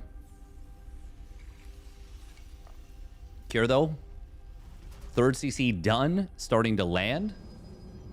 He's been cutting workers for a decent bit of time here. Oh, feedback on the medevacs is very nice. But these Zealots, they are super choked up. Nice unburrow on this Widow Mine. Archon will complete, and with no healing because of the feedbacks there, Archon's actually going to be really good against this, but Cure's still able to get away. Now rallying forward on top of this.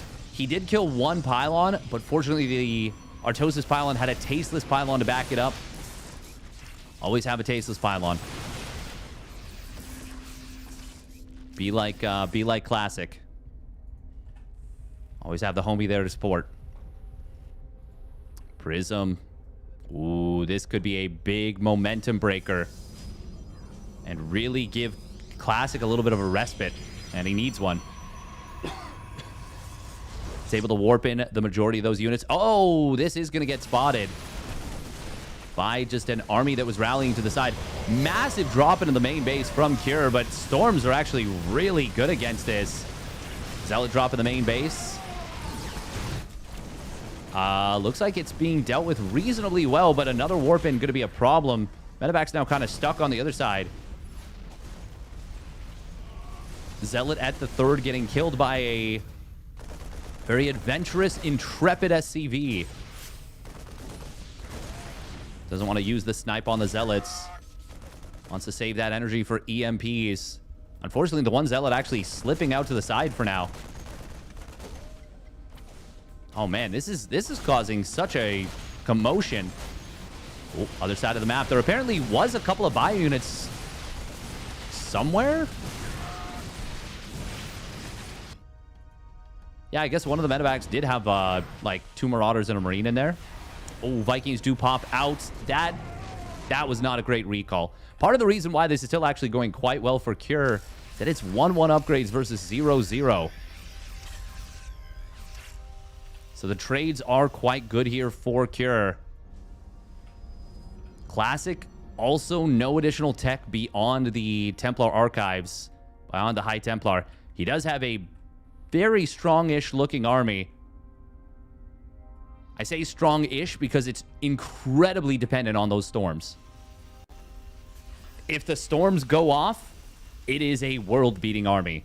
If they don't, it is a beaten army. Oh, Marine spotting this army here.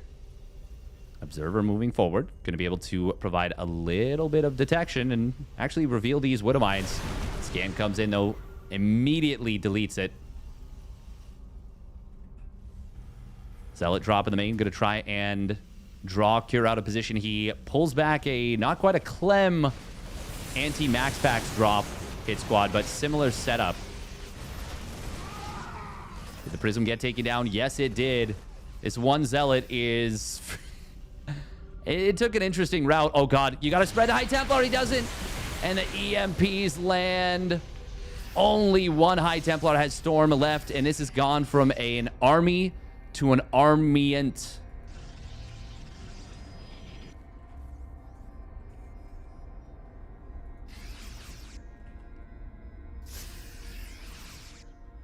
That was a fightant. As in, it's a fight you don't want to be taken. This was so good for Cure. This army is very vulnerable to Storm. And it's also going to be very vulnerable to Colossus, but Classic doesn't have the Colossi out yet. They're not going to be ready for a while. Big Widow Mine shot on these Zealots. Nice positioning here from Cure using the depot very advantageously. Zealot's charging super, super far. Just like Classic really wants to get a Mind Drag on those SCVs, but Cure is not falling for it. Good Zealot usage, though. He's being so annoying. I'm annoyed watching the Zealots. Must be so much more annoying to have your opponent just dancing them around like this. Cure, once again, very vulnerable to Colossus here. Classic, even with a massive, you know, deficit in supply, could still take a very good fight.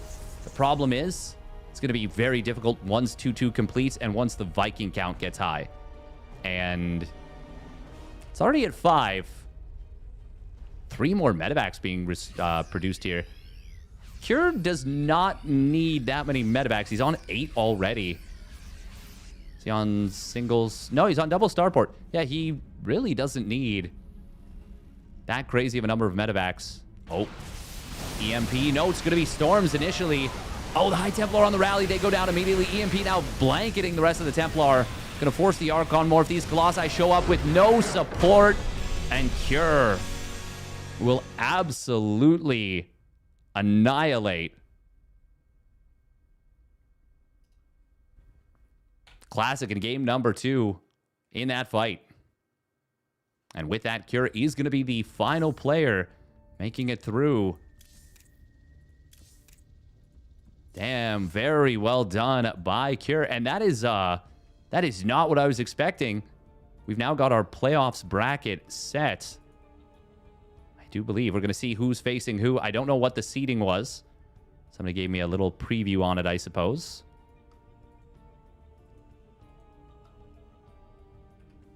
Let's bring this up.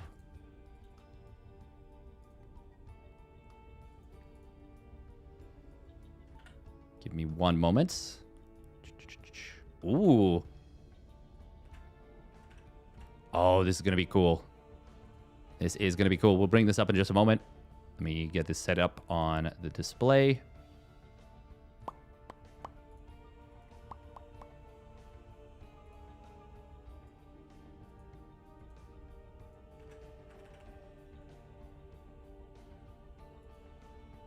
All right.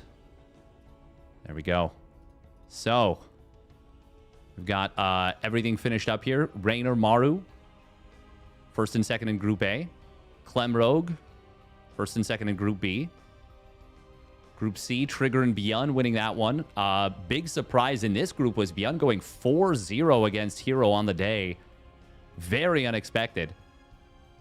And then Serral Cure, not the most unexpected here in Group D, but I think Cure going 4-1 versus Classic was not the most expected either. I think that was a pretty big surprise.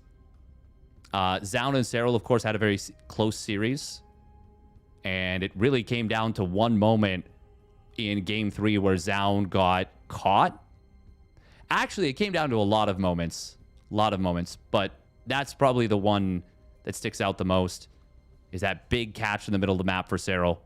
No High Templar were left after the first, 3 seconds in an ultra late game engagement. And that meant no Storms available. That meant Parasitic Bomb could land. Yeah. But then also there was a huge moment in Game 1 of the series where Serral got the sickest surround on an Colossus Blinkstalker Sentry army.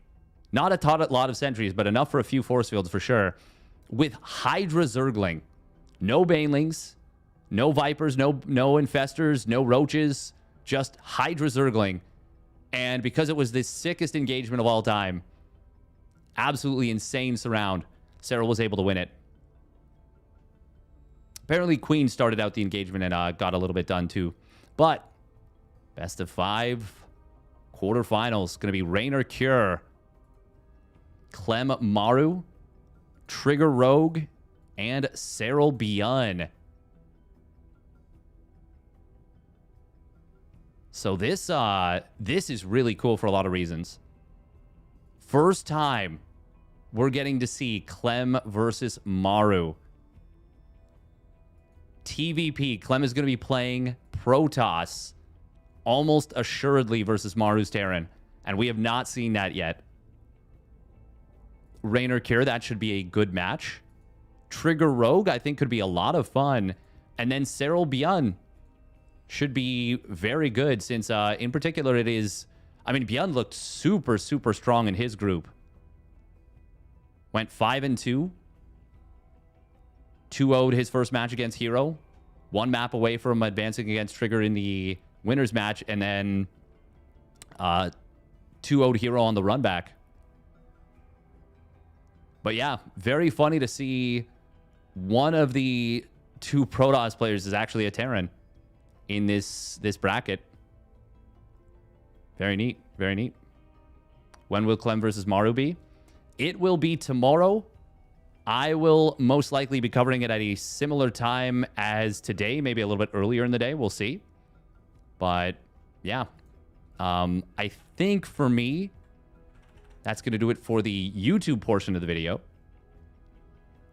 Still got a ton of people watching on YouTube, but yeah, we're going to call it a day on that, I believe.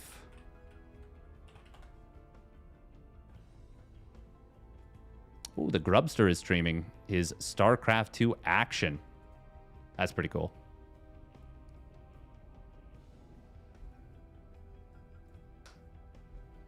Yeah, that's going to do it for me on YouTube. Thank you very much for tuning in. Appreciate it. Bye-bye.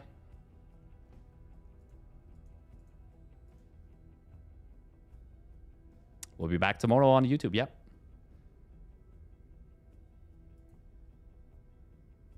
And we're still live for now on Twitch.